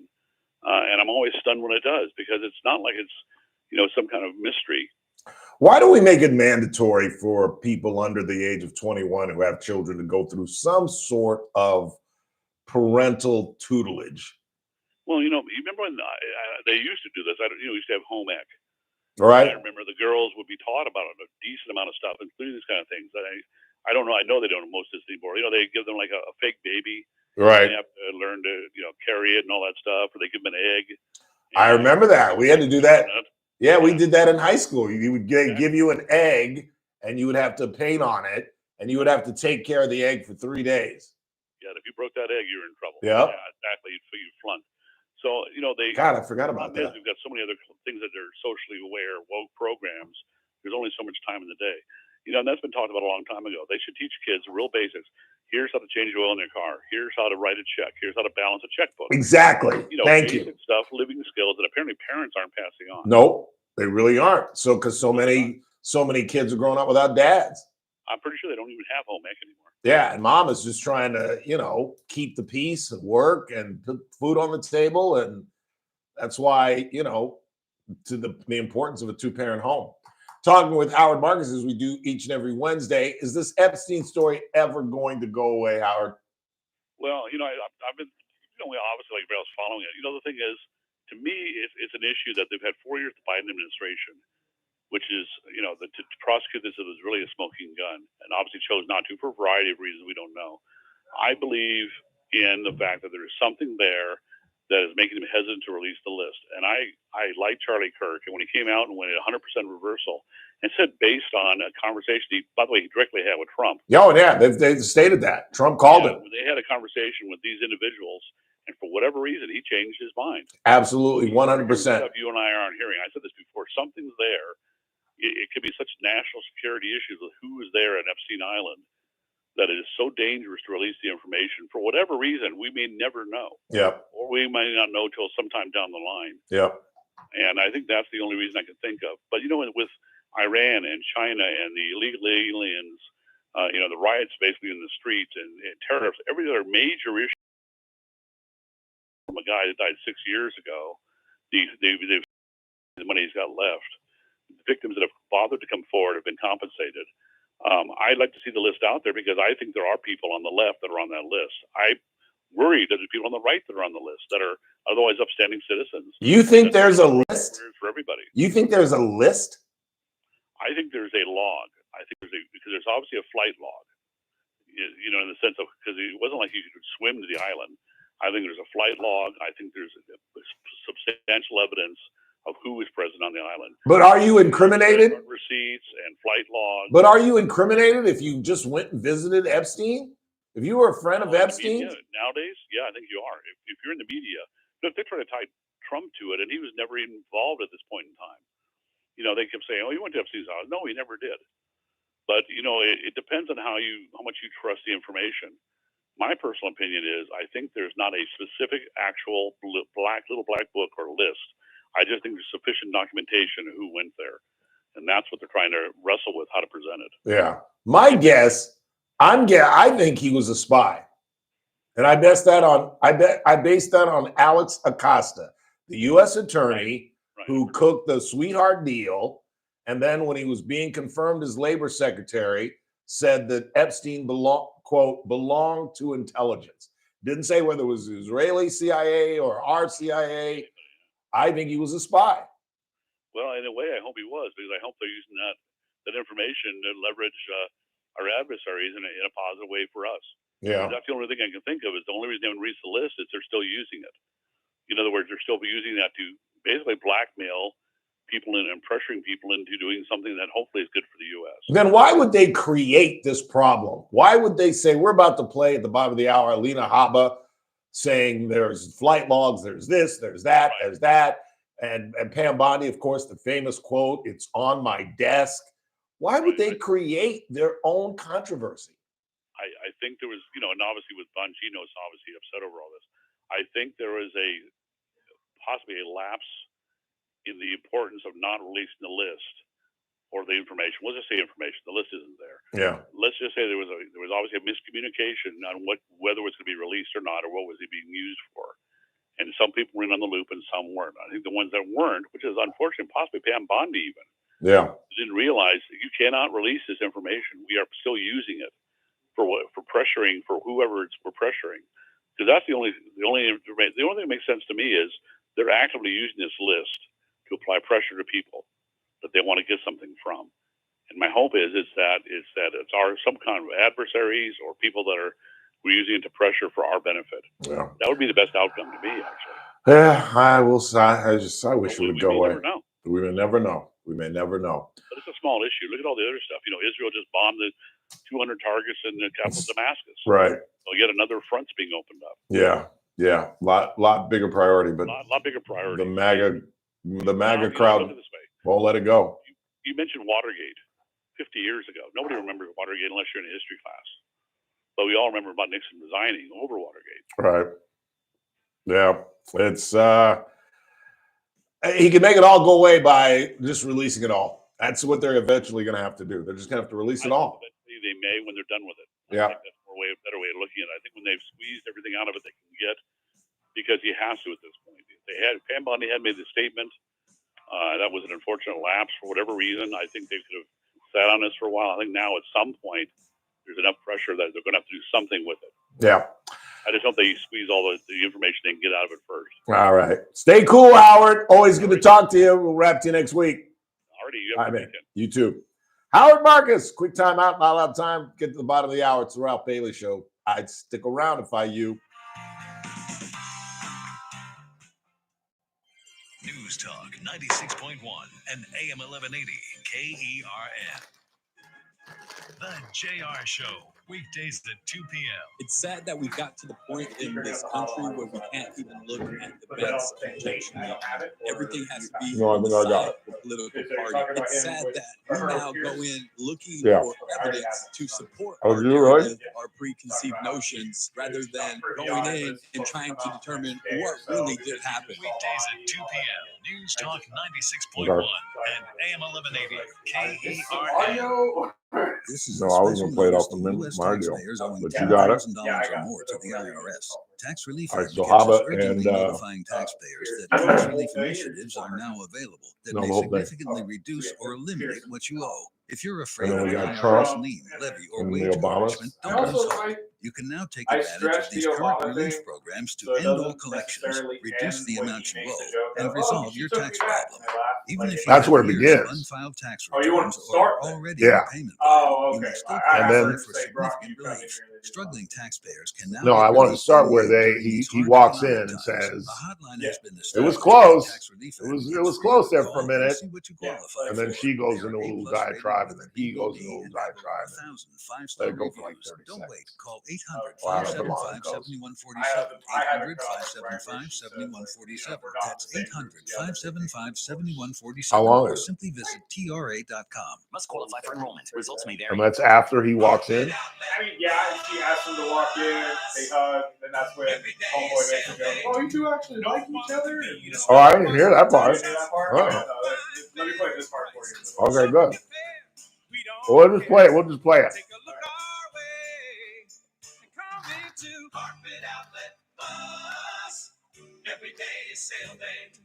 Oh no, Dad, I spilled juice on the carpet. Don't worry, kiddo. We have stain-resistant carpet from Carpet Outlet Plus. Dad, look, he dumped his water bowl all over the new floors.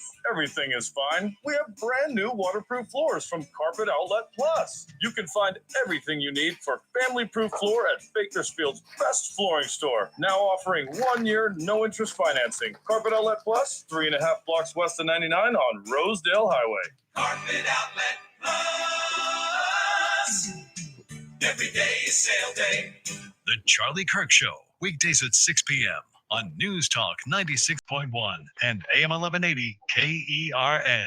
Now, back to the Ralph Bailey Show.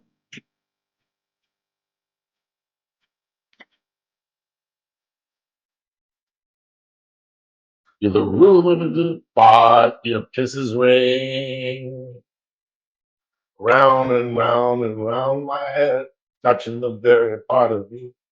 It's making my soul sing. It's making the very heart of me. You're out for more. Your love is king. Your love is Flaming on Cheetos. They're bad for you. Can't be good for your gout. There ain't no way.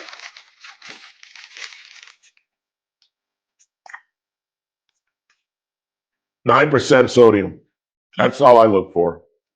That's a lot of sodium Yeah, it is. per serving. I don't care.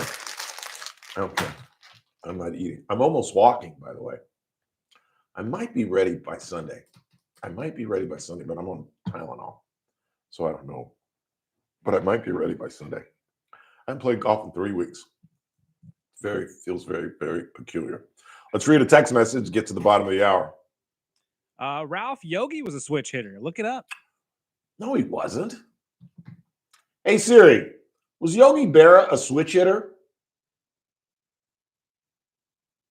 His switch hitting was different than of today's baseball game. No, As he was not a switched switch hitter. sides simply based on his feeling at a particular Yeah, Yogi Berra was not a switch hitter. He's a left-handed hitter. It's one of the greatest catchers of all time. And I don't know why he's not in the conversation. I guess because he played in the 40s and the 50s. He ended up playing outfield. Yogi Berra is one of the greatest winners of all time. And I think you got to throw in the guy, Roy Campanella. Johnny Bench is obvious. Piazza. Who's the best hitting catcher of all time? I think Joe Mauer has to be in that conversation for consistency and contact. Yeah. Joe Mauer was a stud. My late friend Eddie loved him some Joe Mauer. Had a Joe Mauer jersey. We head into the back half of the 4 o'clock hour. As I explained to you on Monday, Jasmine Baines has officially announced she's running for Congress. Talk about that a little bit. Again, we'll bring up Maya Hernandez. Was she overcharged by the DA? Don't go anywhere.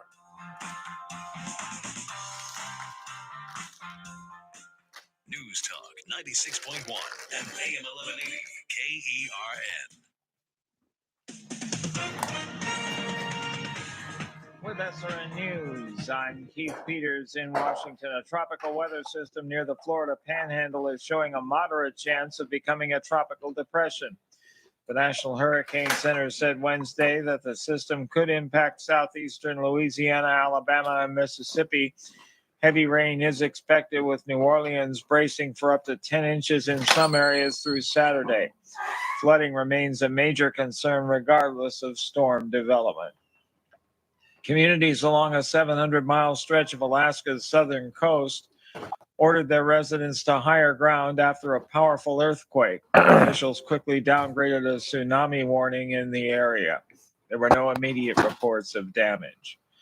On Wall Street, the Dow by 231 points, the Nasdaq rose 52. More details at srnnews.com. News Talk 96.1 and AM 1180 KERN. From the KERN Newsroom, your live and local news update on News Talk 96.1 and AM 1180 KERN. I'm Bill Robbins. The husband What of up? County Supervisor Letitia Perez suffered what appears to have been a mental breakdown over the weekend. Perez told police her husband is a retired CIA agent and capable of killing with his bare hands, and that he was off his meds. She says she was afraid for herself and her children. Perez said that Fernando Jara had been acting strangely all day. Perez told officers he said he would execute people, threatened Perez, and even threatened one of their kids. After failed negotiations, officers tased Jara, is being held on $100,000 bail. A 76-year-old woman who went missing on the 4th of July has been found. Christy Bacher Should we is do it? at Get the risk fuck out of here? her age and mental health, but she has since been located and is safe. I'm Bill Right on. Robbins in the KERN newsroom with news every half hour or when it breaks on News Talk 96.1 and AM 1180 KERN. Look who's here. It's the Valpredo family from Luigi's Restaurant and Old World Delicatessen. Gino, I know everything begins with your incredible staff and your familial atmosphere. I love what we have at Luigi's, and I love everybody that works there, and we're all like family, and then our customers are like family, so it's all one great place. And Lynette, I know your passion is the delicatessen. What I love about it is that when you have lunch in the restaurant, you can go next door into our deli and buy anything that's on our menu. Our best sellers are the pasta sauce, Luigi seasoning, freshly sliced meats and cheeses, specialty food items, and of course, my passion, our wine shop. To see plenty of details and happiness at Luigi's, go to our social media at Shop Luigi's on Facebook or Luigi's Bakersfield on Instagram. Luigi's Restaurant and Old World Delicatessen, where friends meet. Hey, it's JR for Bakersfield Weight Loss. Do you want to know the secret to resetting your metabolism so you can get your excess weight off and keep it off? The secret is Bakersfield Weight Loss. I've been working out for years, cutting calories and not seeing the scale move. It was because of my metabolism. That's what sets the Bakersfield Weight Loss program apart from others. They help you stop the yo-yo dieting and reset your metabolism to burn calories faster and keep your weight off for good. You may have tried the GLP-1s like semaglutide injections to lose weight, only to find out that you had No, we three can't side run it effects and again. you didn't lose much weight. We can't run it Indeed, again. You just gained it all back after 'Cause going I off the mean, drugs. It's time to take control of your metabolism and just end the shut it cycle off of at weight gain 5:30? and frustration. The Bakersfield Weight Loss Program helped me reset my metabolism, and I lost Ah. 25 pounds last year, and I've kept it off. It's up to you. I have it loaded if you want to, but if you don't, Okay. Resetting their metabolism to keep their weight off for good. Schedule that free consultation today by calling 661-449-1150 or online at bakersfieldweightloss.com. Results may vary. The Armstrong and Getty Show, weekdays noon to 2 on News Talk 96.1 and AM 1180 KERN. Now, back to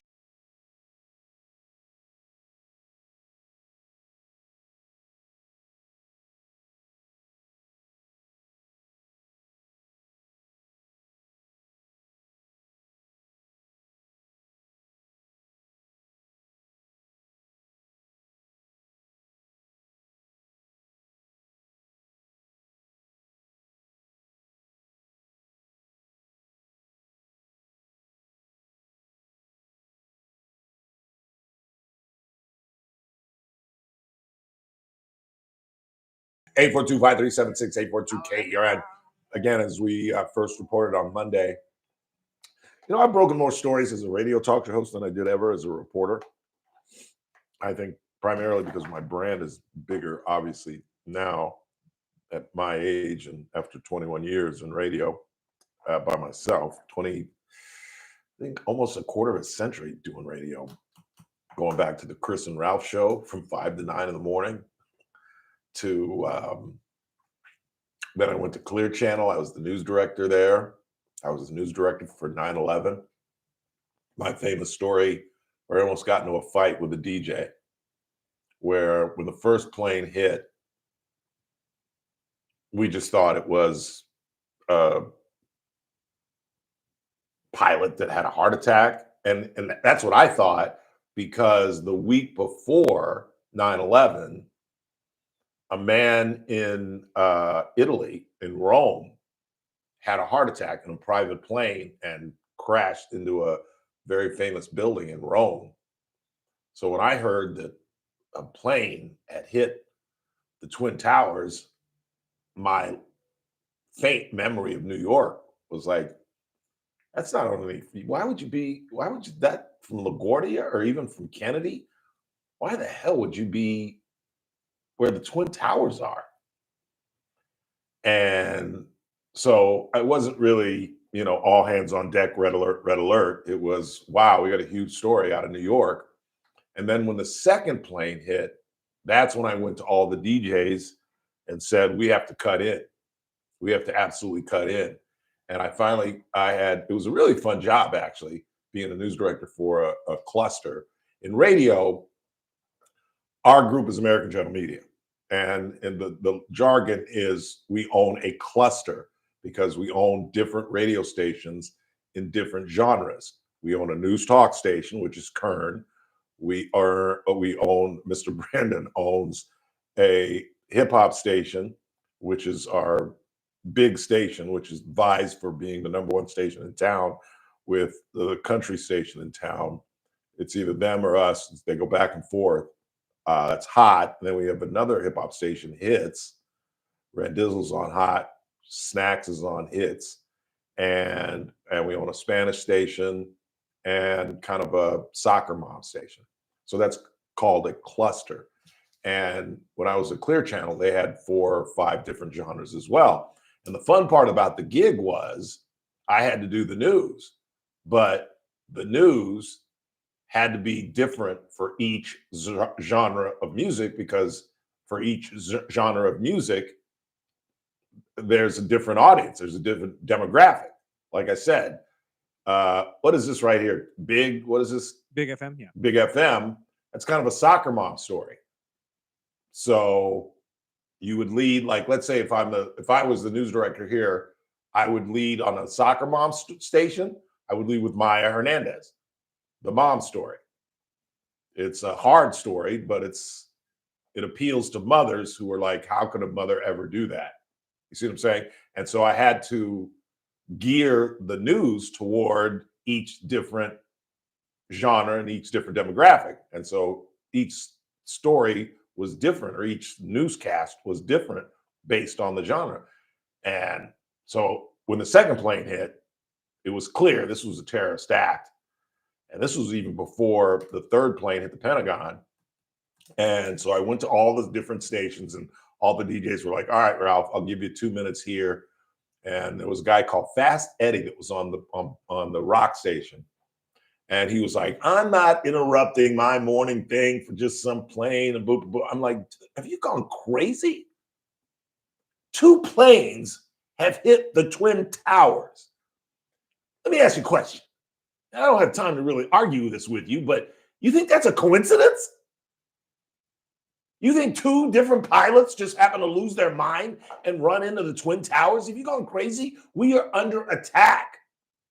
And he's like, well, I'm not interrupting. You can't. Da, da, da. And I had to get Don Christie on the phone, our operations manager, and say, dude, do you know what's going on? He goes, hell yeah. What are you doing about it? I go, I try to get on B-Rock, but the idiot in there is like, well, it's not that big a story. And I'm trying to tell this boy that this is a gargantuan story that we'll be talking about a quarter of a century later. And finally they call in, and I'll never forget that. I'm like, what are you, stupid? I'm not breaking in just because 2 planes hit a building in New York City. What are you, dumb? What's the matter with you? But I don't know what got me on that rant. But anyway, Jasmine Baines is in. Jasmine Baines is in. And like I said, I had dinner with a bunch of really smart people last night. I was with Romeo Ogbalog and Matt Riley and Josh Luke. And the consensus at the table was this is going to be a good race. Because A, Jasmine Baines is not very popular in the Democratic Party. And she is essentially going to be a one-issue candidate. And I think it's up to Congressman Valadao to, as I've talked about earlier, make the debate or make the argument that Vince Vaughn has intellectually made. And that is highlighting the good things in the bill, the tax break and well, let's let the President of the United States explain some of the good things in the bill. Here is from this morning, President Donald J. Trump. I lost a lot of faith in certain people. Yeah, I lost because they got duped by the Democrats. The Democrats are good for nothing. They've done a terrible job. They almost destroyed our country. If I didn't get elected, all these numbers you're hearing about, they found $25 billion and another 25 is coming in, and hundreds of billions of dollars is pouring into our country. And we just got the biggest tax cut in history. We just got the biggest regulation cuts in history. There'll be no tax on tips. There'll be no tax on Social Security. There'll be no tax on overtime. There'll be no tax on so many other things. You're allowed to deduct your interest from a car payment. That's never happened before. You borrow interest. You borrow money to buy a car if the car is made in America. And by the way, factories are being built all over America, car factories, AI factories, but you get a deduction on your interest. Nobody ever thought of that before. It never happened before. You know, there was an economist on Fox last night who did not vote for Donald Trump, was one of the scaremongers about the tariffs and his agenda. And he was on Fox last night and he said, you know, this pains me. This pains me. But Donald Trump may have figured this thing out and he may have reset the global economy. And I think he's winning. And I think he's right. And I think there's a lot of good things in this bill, including, you know, the deduction on the interest on a car payment. He's right. That's never been done. And for young professionals, young 20-year-olds who are starting to make some decent coin and are getting into the workforce, that's huge. That is absolutely huge. For restaurant workers who've had to lie about their tips for years, now can be honest because there's no tax on it, overtime, things like that. This is huge. And I think Valadao, Trump was answering a question actually about Epstein, and in his brilliant way, absolutely played 3-card money and absolutely went a different direction and started talking about the big, beautiful bill and all that he's done.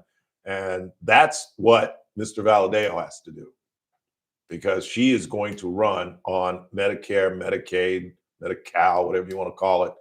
That's going to be her one issue. And there's really nothing beyond that. JR believes that Manpreet Kaur is still lurking out there. I think she's got the financial support. I don't know if she is put together a hefty enough resume to go to Congress. And I'm not sure if she's well known in the 22nd district. And there's another factor that I didn't really want to say out loud. But the reality is, yes, 67% of David Valadeo's district is on Medicare, Medi-Cal. Reality is, how many of them vote? How many of them vote? And can Valadeo out Latino Jasmine Baines? I don't think she's very well known in that district, even though that it's part of her district right now in Sacramento. I just don't think she's that well known. I don't think she's that well liked.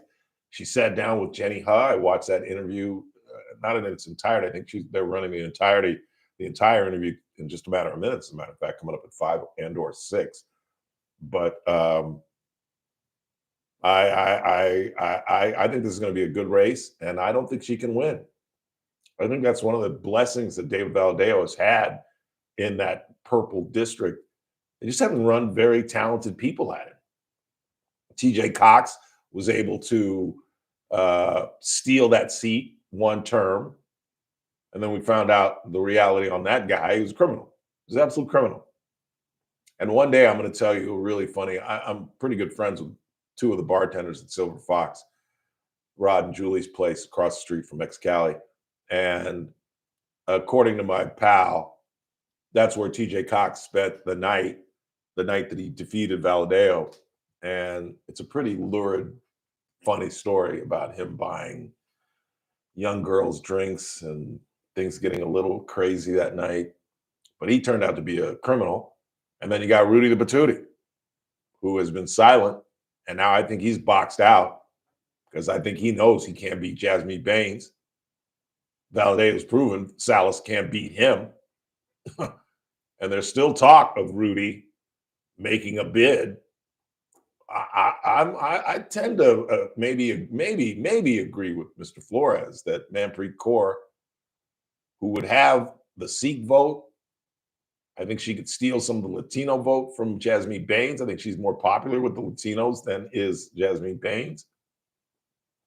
But we'll see what happens. 842-5376, 842-KERN. Who you got? You got Josh on the line. Josh, you're on the Ralph Bailey Show. Hey, good afternoon, Ralph. Hey, Josh. Did you just say that 67% of David Valadeo's district is on Medicaid? Yeah. Medicare? Yeah. It's one of the, if not the single highest Medi-Cal district in Congress. That number alone should tell you there has to be changes to that system. Because I can guarantee you there aren't 67% of the population of that district is incapable of working. What are you saying? Well, if 67% of the people in that district are on Medicaid, Medi-Cal, Medicare, right? And that right there, I don't see how it's possible that every one of those people represented in that 67% are eligible of holding down a job. But what if they're all eligible? I think with the new requirements coming, you're probably going to see a fair number of those that are not going to be eligible. Well, that's the message fight that's going to be had. Can David Valadeo make the argument that the people that are losing their Medi-Cal are people that should have never been on there in the first place?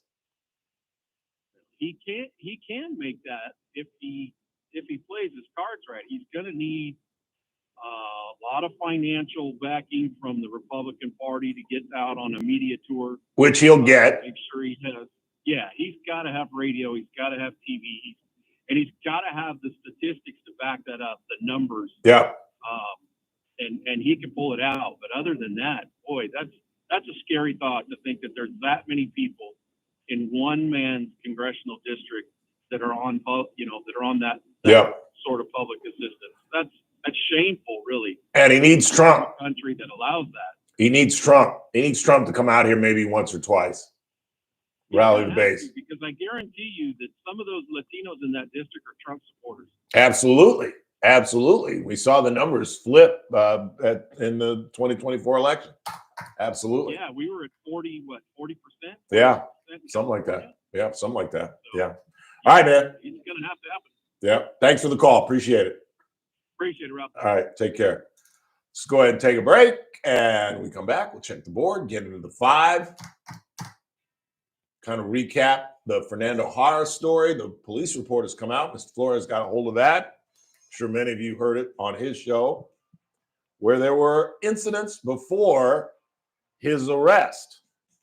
Incidents involving his children. I'm not going to get into specifics, but he is a menace to himself and to others and to people who simply walk by where he lives.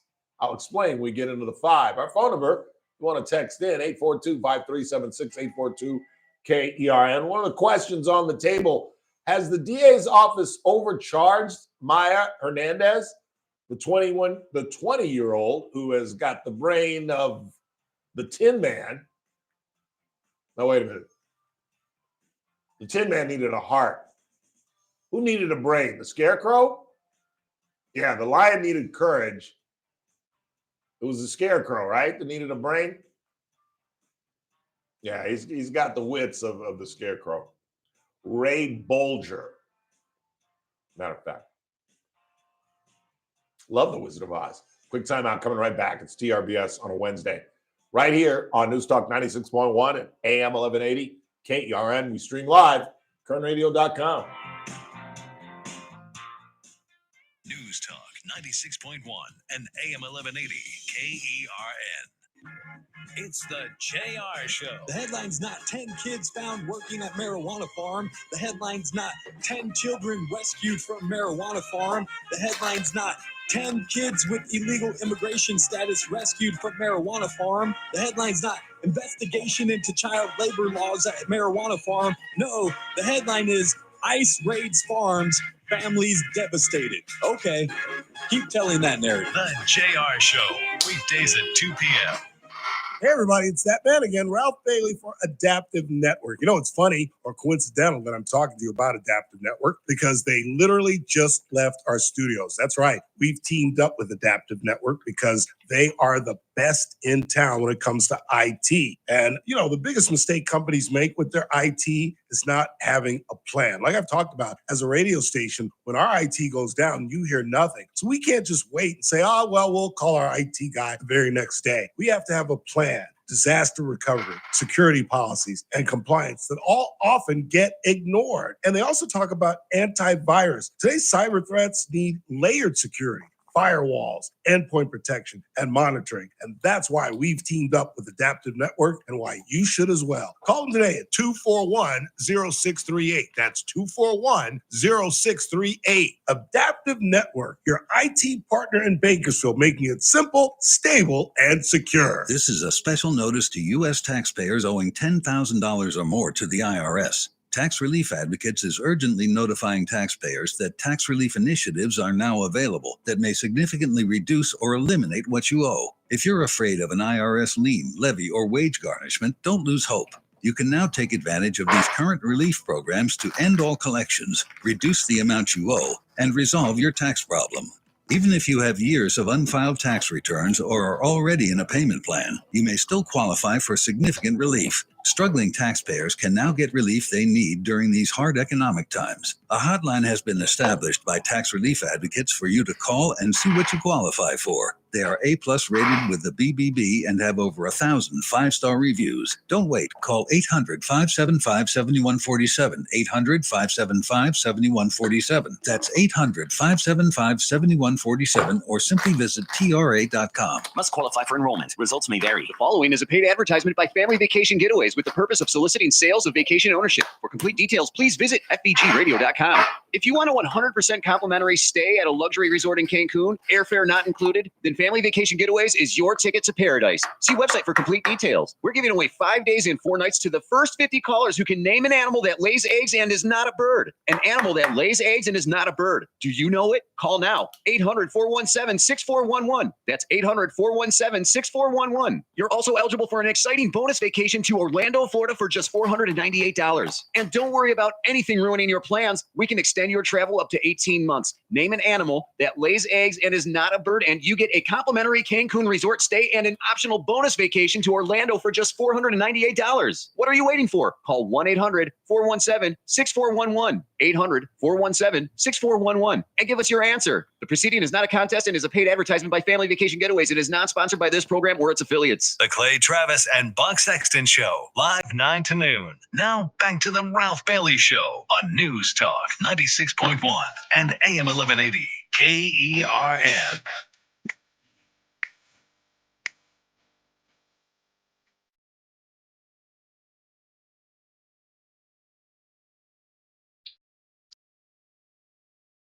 One downside of going on YouTube, it allows the listeners to chat with me. And there's a guy in the chat room that calls himself Flavius Maximus, and yet he's calling me a doofus.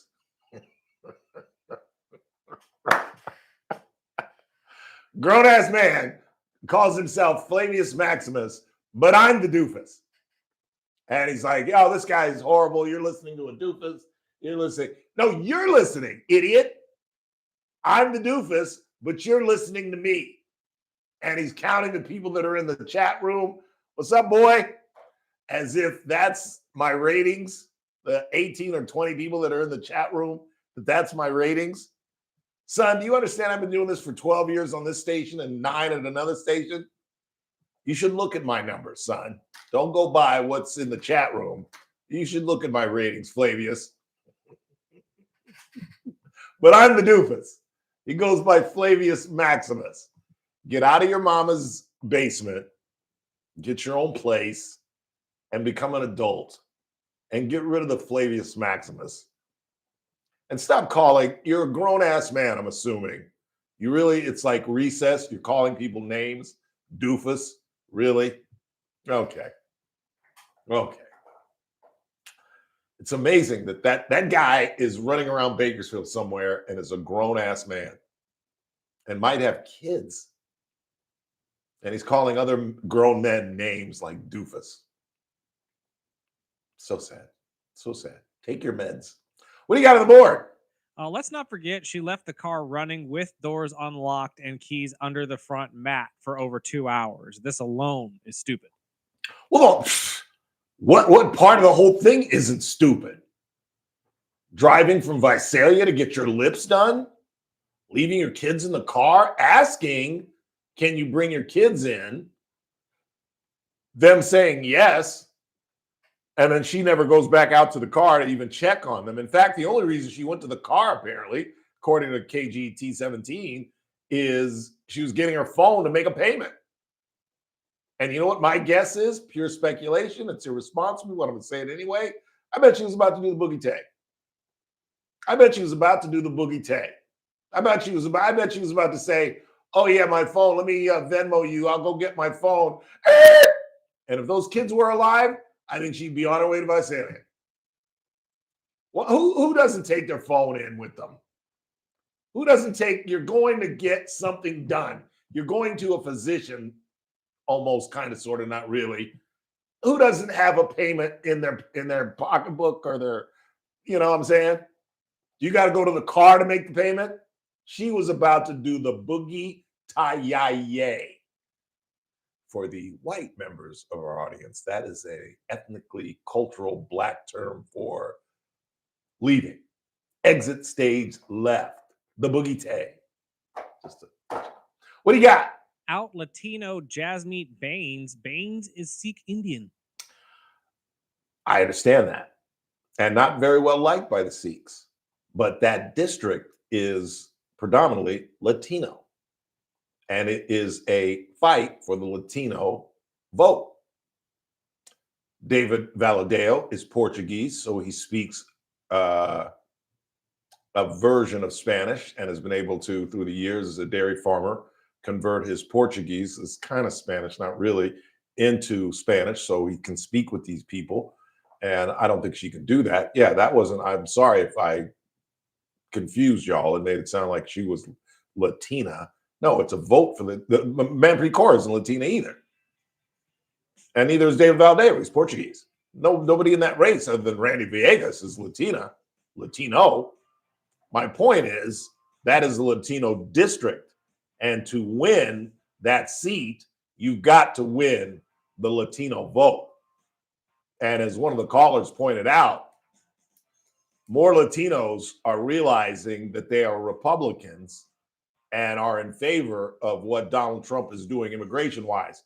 I don't know if they're in favor of going to Home Depots and going to cannabis farms and jailing people that have no criminal record, as seemingly is the case, but they were on board with Donald Trump. We head into the final hour of the broadcast on this Wednesday. I would stick around if you.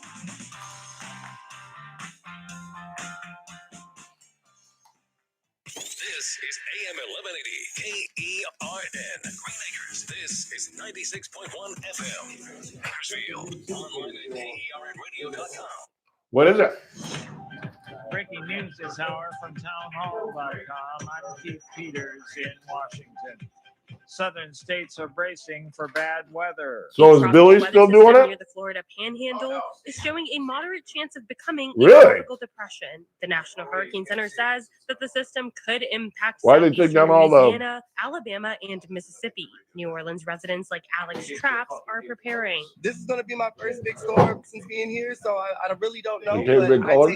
I listen to everybody else, and so I'm just getting prepared the best way I know how. Heavy rain is expected with New Orleans bracing up to 10 inches in some areas through Saturday. I'm Haya Panjwani. President Trump has 10 signed to a 3? bipartisan bill aimed at stopping the So flow is he of full-time fentanyl now? into the United States. White House correspondent Greg Clugston reports. Joined by parents who lost children to fentanyl overdoses, the president signed the Who's a busy Haul Lethal mofo? Trafficking of Fentanyl Act. We take a historic step toward justice for every family touched by the fentanyl scourge. Under the new law, the opioid will be classified as a Schedule 1 drug, which promises We'll see tougher right there. prison sentences for those Transition convicted on the with way. trafficking fentanyl. Right Greg there. Clugston, Right Washington.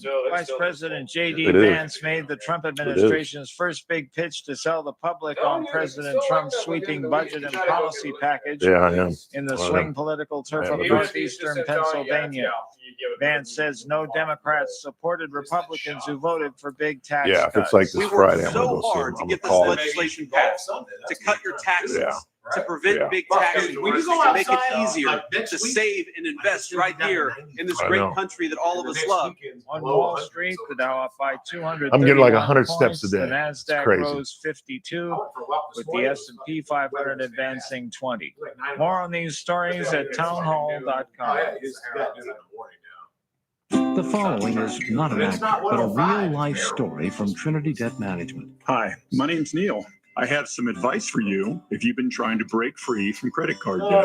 You can start by doing what I did. Get your bills together and call Trinity Debt Management. everything's going on at Trinity 17. is dedicated to helping people like me become debt-free. When I called, my first experience was You a think feeling that of he asked for a My raise, they would counselor give it was to him, or- kind, and best of all, she didn't judge me. In just a few minutes, she helped me figure out a plan You think? that consolidated all Because my bills both of them, into the one balance is lower just a- monthly In the payment same that summer? substantially reduced No, it really my doesn't. high interest rates Yeah. and put me on the road to success. In the end, I saved thousands in interest, and today my credit card debt is a thing of the past. If credit card debt has you, And he made a decision call after she Trinity left 1-800-990-6976. because if he had planned this then, My name why is would they Neil. make Take kind it of a from someone who's cold been there. Call Trinity statement? and become debt-free for keeps. 1-800-990-6976. From the KERN. But I think, but if he's been trying to get this other job, that we think he's going In healthcare? he's been probably working that. AM 1180 KERN. Or I'm Bill she Robbins. A might have burglary left suspect is in the hospital after a homeowner in Taft opened Maybe that's fire what on he him. Yeah. did, It when happened she just told him, before "Hey, 6 o'clock I'm Monday leaving. evening in the 300 block of Montview Avenue. Kern County Sheriff's deputies answered the call. By the time they got there, they learned that the homeowner had confronted the alleged burglar in his backyard. Suspect, 36-year-old Felix Villasenor Cortez, reportedly charged that the homeowner No, she had like a month. discharged his weapon. Cortez was hit and then airlifted to Kern Medical. He is said to still Because be in she, the yeah, intensive wait for care your contract. Several expires. homes in You can't Lamont leave have been before your destroyed contract after a expires. fire at a pallet warehouse spread to a nearby mobile home park. The blaze destroyed 3 homes and damaged 2 others. It started Saturday night at They're Kimber going with the Pallets sports and guy, so they're Firewood going to Warehouse replace the on sports DeGiorgio guy? Road. The pallet stacks You and can't do cardboard both. bales acted like kindling. The fire spread quickly. Some families Yeah, say they they'll know need sports. community help to survive. The Kern County Fire Sports is Department a tough gig. investigating. A woman has Well, died especially after during her football neighbor season and allegedly trying to stabbed her. It coordinate all happened those outside a games, home in the trying to 1500 compete block with of Greg, Rain Way in South who's getting every Bakersfield. damn At game in around the. 4:30 Tuesday afternoon, arriving officers found a woman in the front yard with stab wounds and began life-saving Yeah. measures. Personnel from the Bakersfield Fire Department Interesting. arrived and attempted medical aid. She did not survive. Her neighbor was arrested and booked for homicide. Family and friends of a man who got swept away in the current of the Kern River have not given up their search. James Ashley Bayowan of Chino Hills was with friends when he jumped off a rock into the river and got swept away with the current. His family, friends, and law enforcement are still searching for him. I'm Bill Robbins in the KERN newsroom with news every half hour when it breaks on News Talk 96.1 and AM 1180 KERN. What do you think? This is the army where you shoot them a mile away? You got to get up close like this. Bada bing! You blow their brains all over your nice Ivy League suit. It's the Ralph Bailey Show on News Talk 96.1 and AM 1180 KERN. Now make sure you leave the house when you make the call. You understand me? You hear me? Call from an outside line. I mean it. Call in or text to 661-842-KERN. That's 661-842-5376. Listen live at KERNradio.com. Now, the host you've been waiting all day for. Live from the KERN studio, here's Ralph Bailey. Final hour of the broadcast on this Wednesday, 16th day of July. It's the Ralph Bailey Show. News Talk 96.1 and AM 1180 KERN, where we're streaming live at KERNradio.com. We still got lots to do in the final hour. Early in the broadcast, we talked with Nick Ragone. Howard Marcus was with us. And we will get into more of the Fernando Jara situation, Trump on Epstein, and the Obamas. Make it clear, make it simple. They are not divorcing. He is not dating Jennifer Aniston. And that's the way a T.I. is, apparently. Apparently. But the big story of the day is finally in one of our sports, because the Pro Bowl is unwatchable. The NBA weekend is unwatchable. I am going to be watching the WNBA, although Caitlin Clark had another groin injury last night. She got into it with one of the referees, too. Did you see that? She got it. 661-449-1150. 661-449-1150 or online at bakersfieldweightloss.com. This is a special notice to U.S. taxpayers owing $10,000 or more to the IRS. Tax Relief Advocates is urgently notifying taxpayers that tax relief initiatives are now available that may significantly reduce or eliminate what you owe. If you're afraid of an IRS lien, levy, or wage garnishment, don't lose hope. You can now take advantage of these current relief programs to end all collections, reduce the amount you owe, and resolve your tax problem.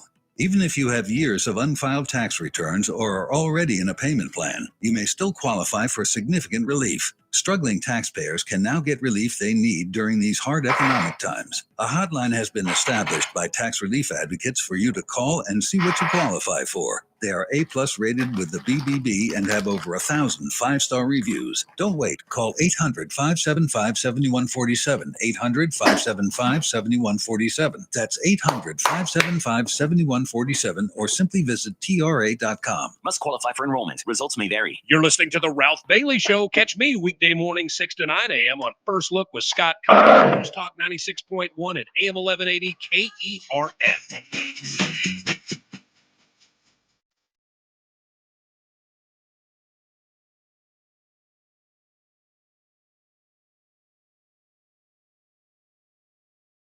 842-5376, 842-KERN. Anything on the board? Yes, there is. I'm sorry. Caitlin Clark is 22, like Kershaw. Say what? She's 22. Caitlin? Yeah, like the number. She's number 22. Oh, her number. I thought you meant her age. Is she 22? I didn't know that. Yeah, she's number 22. Hope she's healthy. And you think WNBA people are holding their breath? What is the beef between Shaq and RG3? Okay. What's that all about? What did RG3 say about Angel Reese? RG3 is just an avid hater of Angel Reese and went to social media to. Well, there's this thing going around where Angel Reese is the cover of 2K26 on, like, for some reason people are just making a video out or making a meme out of it, and Which is a joke because she's horrible. Right. She's not horrible. Sure, not sure if that's actually a thing, but the thing happened that RG3 reposted a picture of somebody replacing Angel with a primate, like playing basketball. An ape? Yes. Like very, very racist type thing. And he reposted it? Yeah, he reposted it. He didn't make it, but he reposted it. And Shaq caught wind of it. Angel apparently reached out to Shaq, absolutely livid. Shaq told her, don't do anything. I'll take care of it. He went to that podcast. And looked dead in the camera and said, if you ever talk smack about Angel Reese again, I'm going to punch you right in the face. Exactly. And essentially, that would be a hell of a punch in the face, Jack. That's where we are right now. That would cave. If Shaq hit you in the nose, it would cave in your face. Oh, 100%. It would break both your cheekbones. I mean, his whole hand would just dominate your whole face. What was what's up with that? That is because I defended RG3 when Ryan Clark went off on him, who I don't like anymore, who made some reference to the fact that the reason that RG3, former quarterback, played for, don't tell me, where did he go to college? Somewhere in Texas? It was Texas, but a certain regular on this show has a child that also goes to that university. He went to Baylor? He did. She graduated, by the way. She graduated? Oh, I apologize. Yeah, she graduated. Yeah, I guess I remember that, him going to Baylor. But I defended him when he was bagging on Angel Reese, which is certainly worthy. She's horrible.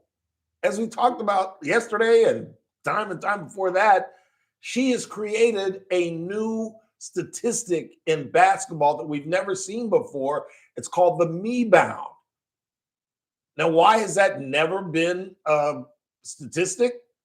Because professionals don't miss from inside and get their own rebound. Nobody gets their own rebound. The only time you get your own rebound is when you brick and it hits the heel or the front of the rim and comes careening, back to you.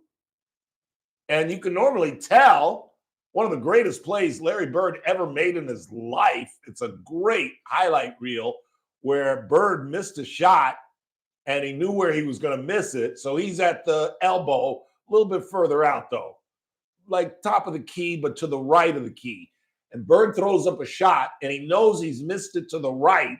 He goes running to the baseline, catches the ball in midair, and as he's going out of bounds, throws it up with his left hand and throws it in. That's a hell of a me-bound.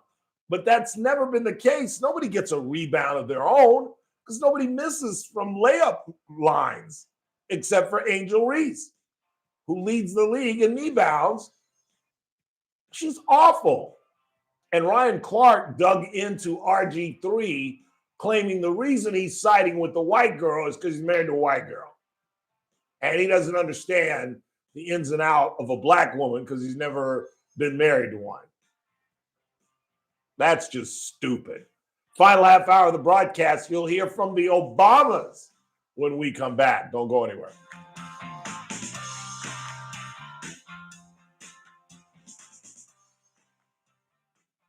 News Talk 96.1 and AM 1180 KERN. With SRN News, I'm Keith Peters in Washington. A tropical weather system near the Florida Panhandle is showing a moderate chance of becoming a tropical depression. The National Hurricane Center said Wednesday that the system could impact southeastern Louisiana, Alabama, and Mississippi. Heavy rain is expected, with New Orleans bracing for up to 10 inches in some areas through Saturday. The hell was that? Flooding remains a major concern regardless of storm development. President Trump says he's highly unlikely to fire Federal Reserve Chair Jerome Powell. His public statement Wednesday came less than 24 hours after suggesting in a private meeting that he was leaning in favor of dismissing Powell. On Wall Street, the Dow up by 231 points. The Nasdaq rose 52. More details at srnnews.com. News Talk 96.1 and AM 1180 KERN. From the KERN Newsroom, your live and local news update on News Talk 96.1 and AM 1180 KERN. I'm Bill Robbins. A burglary suspect is in the hospital after a homeowner in Taft opened fire on him. It happened just before 6 o'clock Monday evening in the 300 block of Montview Avenue. The suspect, 36-year-old Felix Villasenor Cortez, reportedly charged at the homeowner.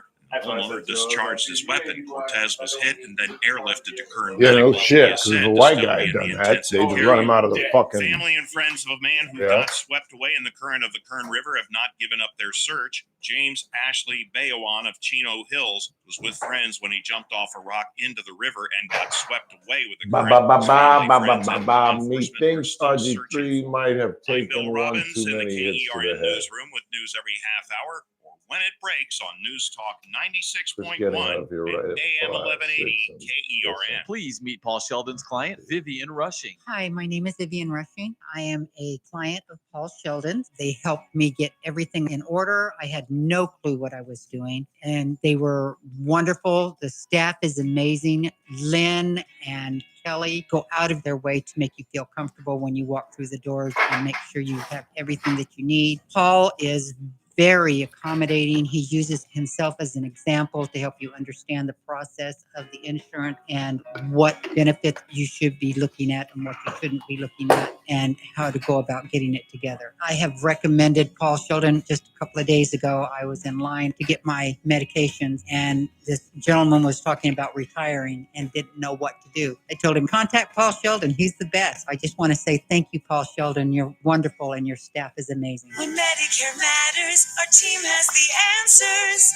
Team Paul Sheldon. 398-2298.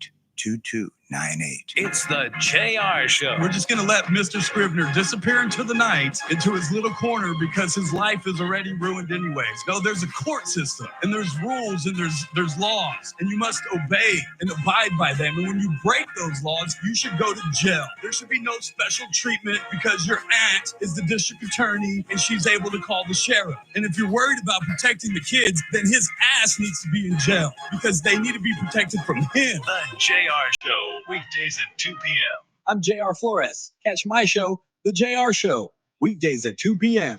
Now, back to the Ralph Bailey Show on News Talk 96.1 and AM 1180 KERN.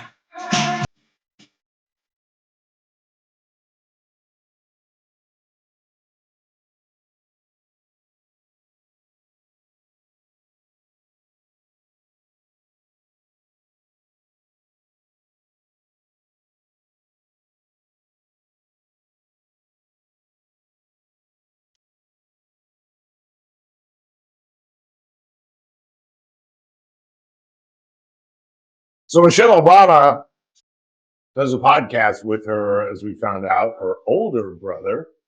He's my age. She is a little bit younger than I. Mr. Obama is 366 days older than I. He was born August 4th, 1961. I was born August 3rd, 1962.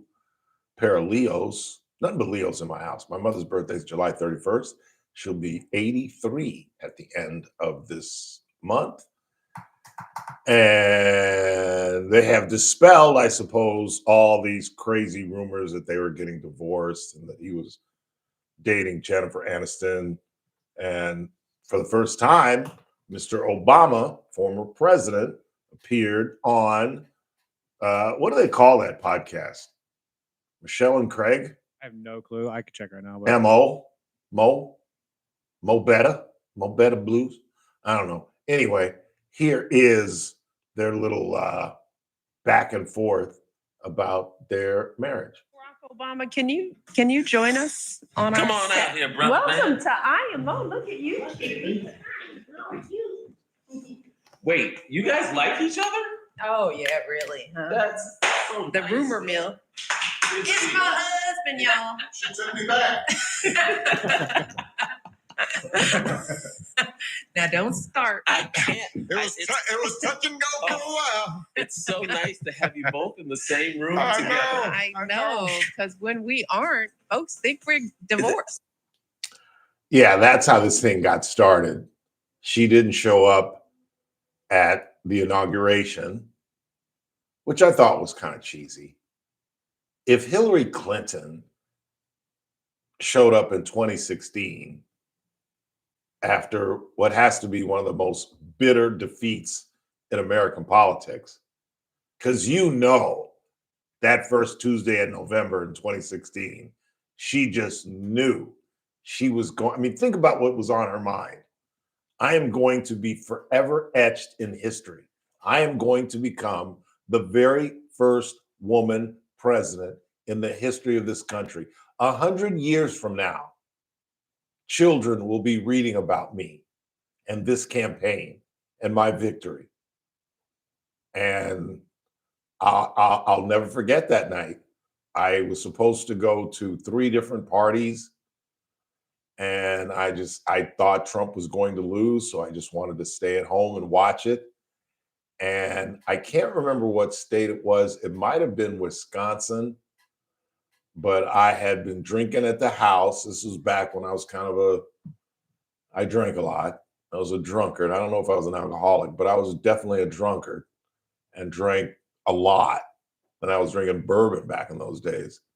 And I'd had about 2 or 3 cocktails, just sitting watching the election. And one of these states that I didn't think he was going to win fell in his favor because we had already won Florida. And that was a biggie. And then I think it was Wisconsin.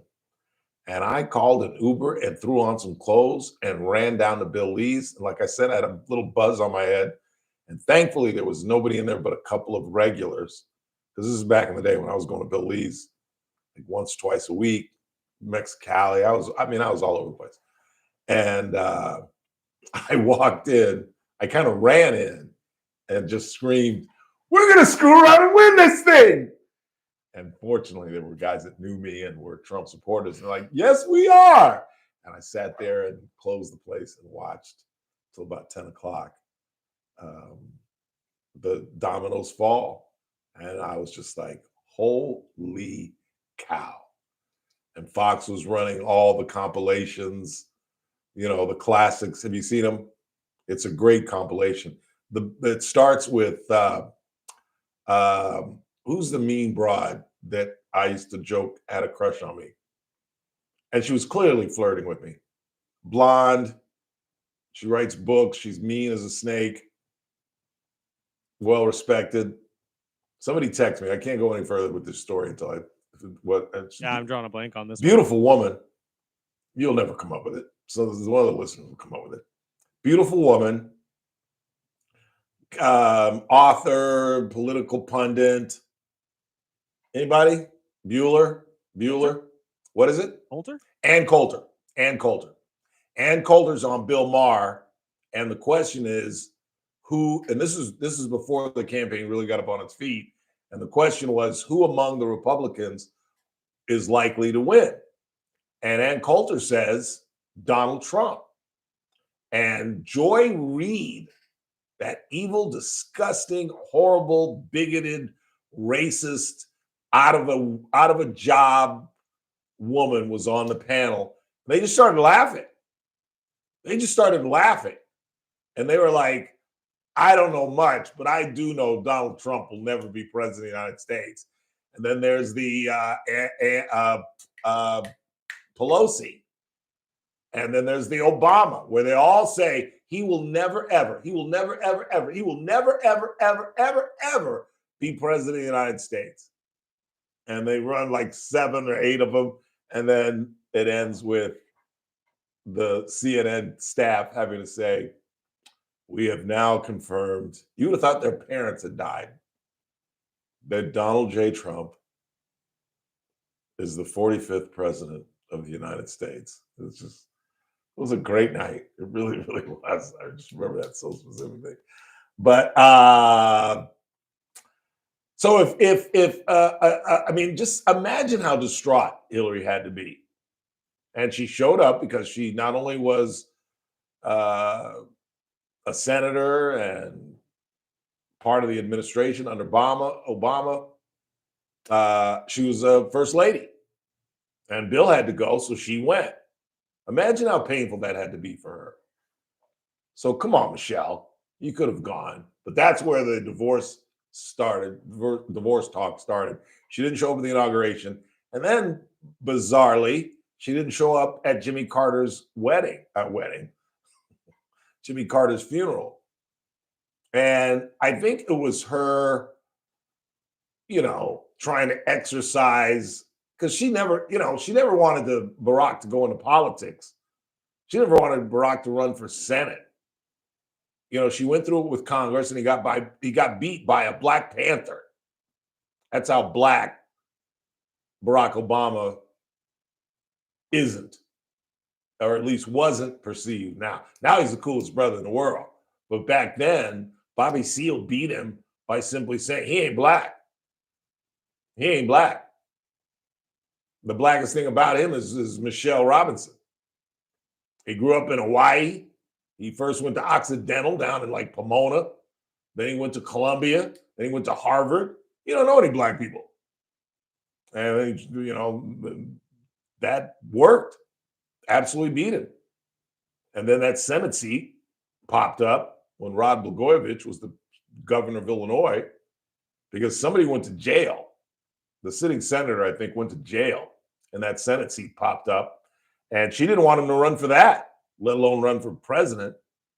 And that's why whenever JR or Chris or anybody flirts with the idea of Michelle Obama getting into politics, I always douse it by saying she hates politics. She hated her time in the White House. There's no way in the world she would go back to that life where you can't even drive yourself. You're kind of dependent on the staff, things like that. But you still gotta, I think once you're a first lady, you can't just walk away from it. You signed up for it. You know what you were getting into. And part of that is accompanying your former president husband to inaugurals and presidential funerals. Bill Clinton is going to die fairly soon, is my guess. 5-7 years Bill's got left. He's going to die. Who else? Former presidents. Bush is going to live a long time. Barack will probably live a long time. Who else is still alive? Oh, Joe is about to go. Joe will go in a couple of years. I bet she doesn't go to Biden's funeral. She hates the Bidens. She hates the Bidens. You know why? Because she was friends with Hunter's first wife, not Bo's wife that Hunter turned into a crack addict and she threw away his gun because she thought he was going to eat it. But the first wife that he divorced and treated horrendously, that was Michelle's gal. That was her friend. And she didn't appreciate the way Joe and Jill and Hunter treated her. So she doesn't get along with the Bidens. Doesn't like the Bidens at all. I bet she doesn't show up at his funeral. Anyway, before we take our final break here, we played it already. I'm so stupid. We started the conversation. Yeah, exactly. All right. Well, that ends that. Final break of the night. Keep it locked. Charlie Kirk, Mr. Flip Flop. There's a lot there to see. I'm not talking about Epstein anymore. I listened to his show last night just to see what he's going to talk about. That must be intimidating. Hey, Chris, so what are you doing tonight? Oh, hold on. I got a phone call.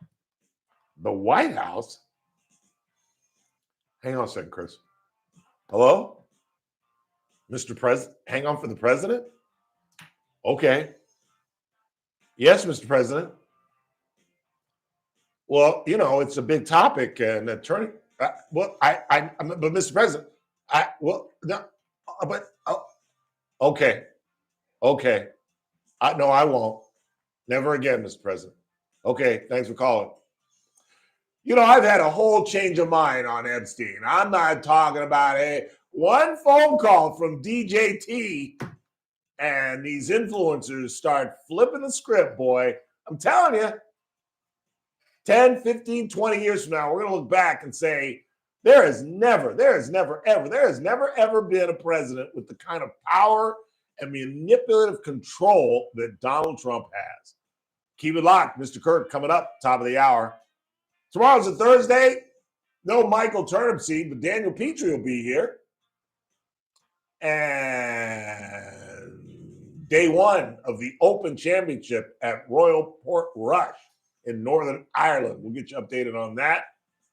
It's the Ralph Bailey Show on Newstalk 96.1 and AM 1180 KERN. We stream live at kernradio.com. News Talk 96.1 and AM 1180 KERN. Hey, you want to bust out the promo? Yeah. Why, you got somewhere to go? No, we did this yesterday too. Calm down. Y'all are ridiculous, man. Boy tries to look good one time. Huh? Boy tries to look good one time, and I get grief for it. Oh, Lord. You're set whenever you're ready. All right. 3, 2. No, I'm not saying that Jasmine Baines is Latina. What's the matter with you guys? Neither is Manpreet Kaur if she jumps in. But the 22nd district that David oversees, the Congressman Valadez oversees, is a Latino district. And one of those 2 or 3 or 4, whoever gets in this race, has got to win the Latino vote. I think Valadez can do it again. 3, 2.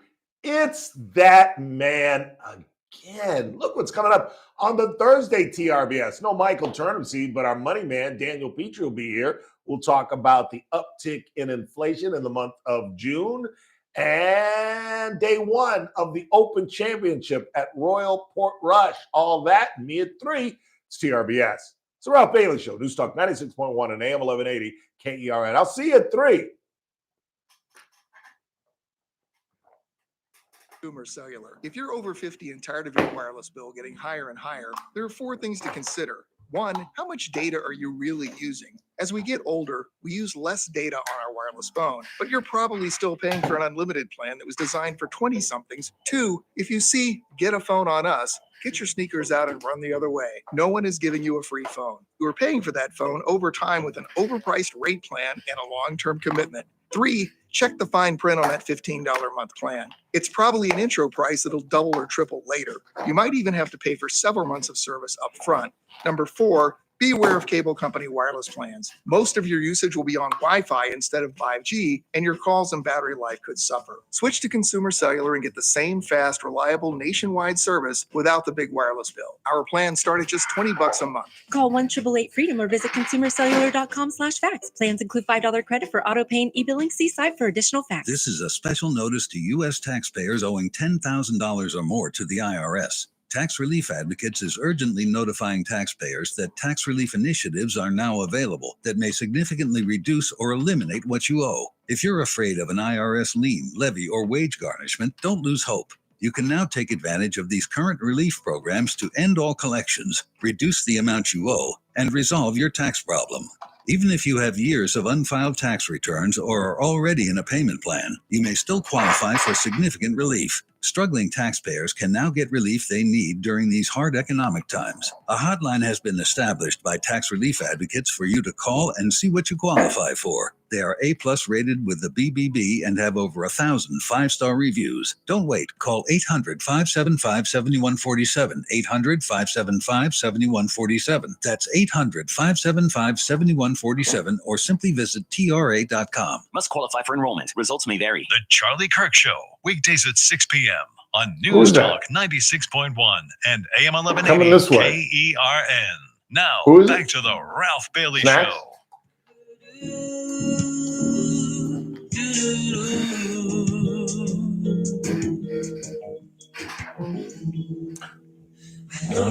Since I was born, sensitive and warm, then there you were. No one would test, but yet have feminine finesse and so much more. So my favorites, one of my favorite Stevie Wonder songs. You get me riding on a rock and gave me a stop. And then a half a mile from heaven, you dropped me back down to this cold, cold world.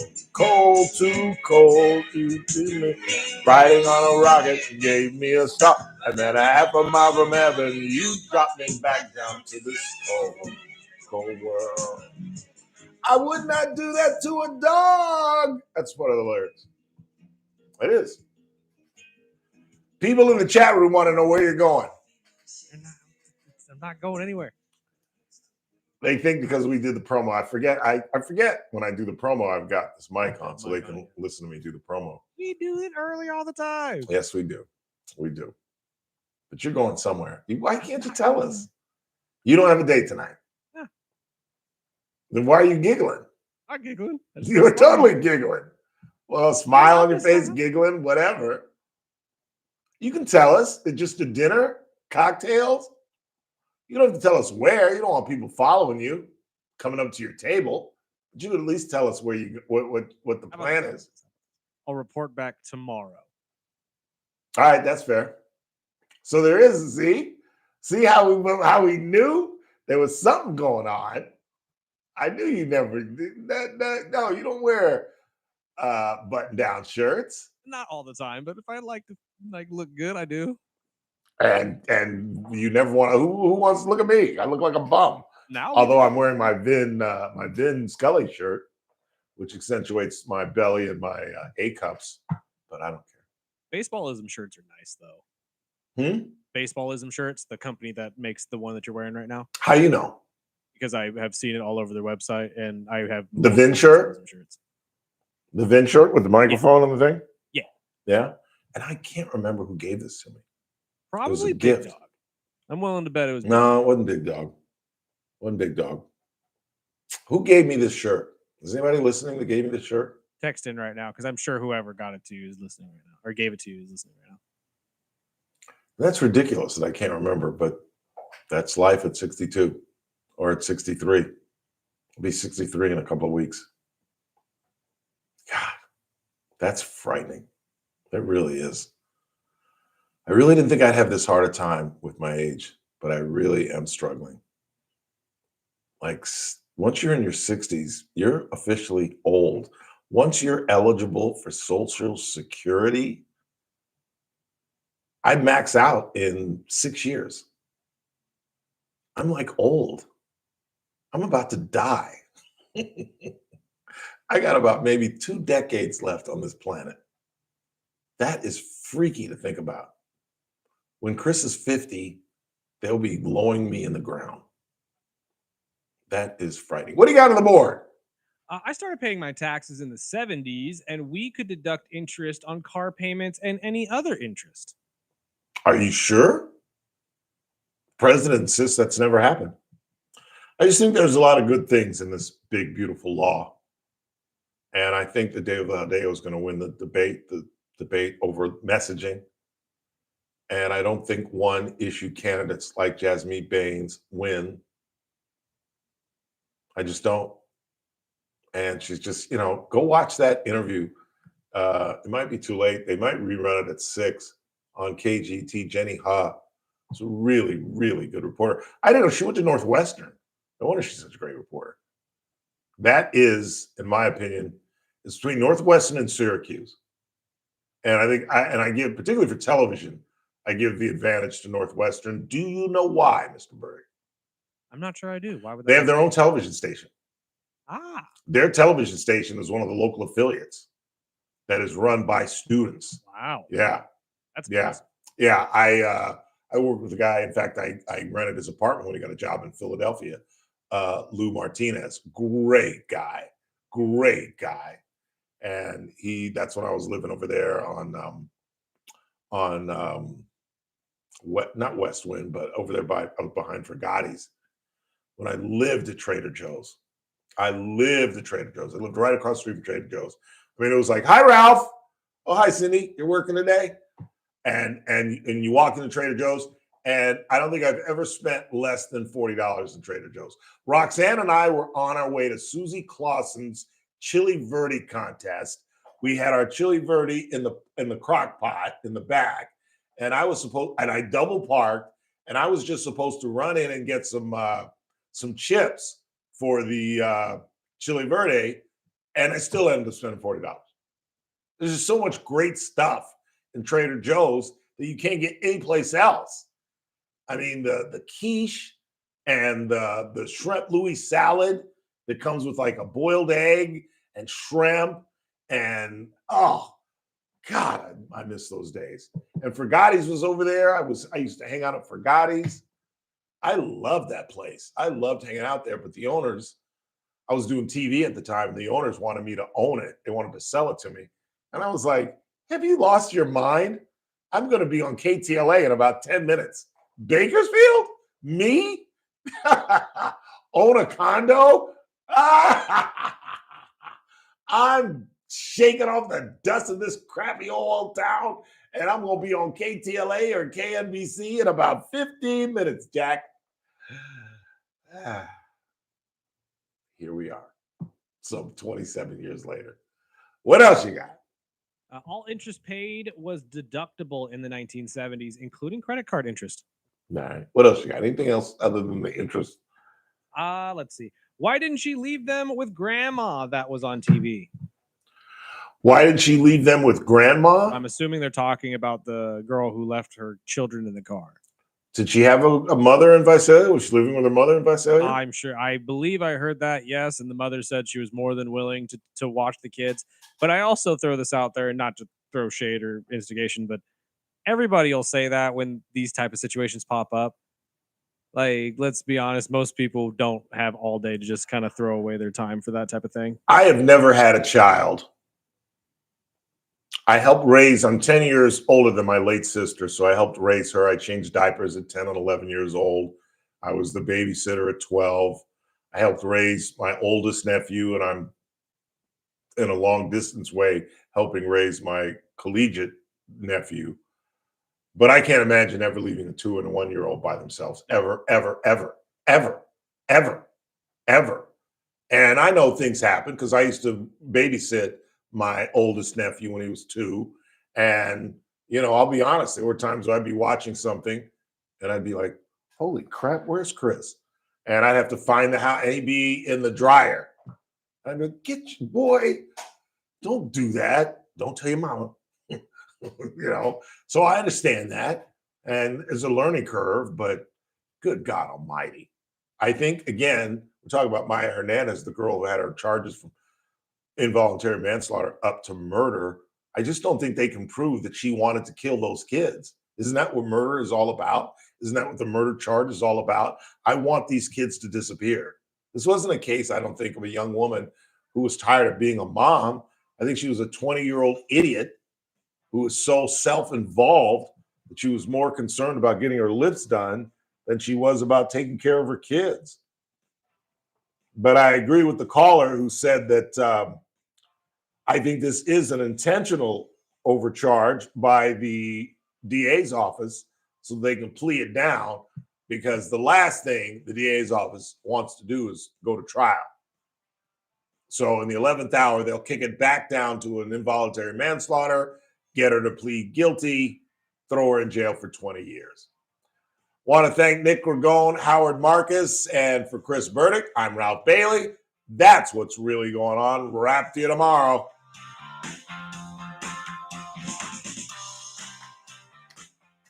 This is AM 1180 KERN Green Acres. This is 96.1 FM Bakersfield. Online at KERNradio.com.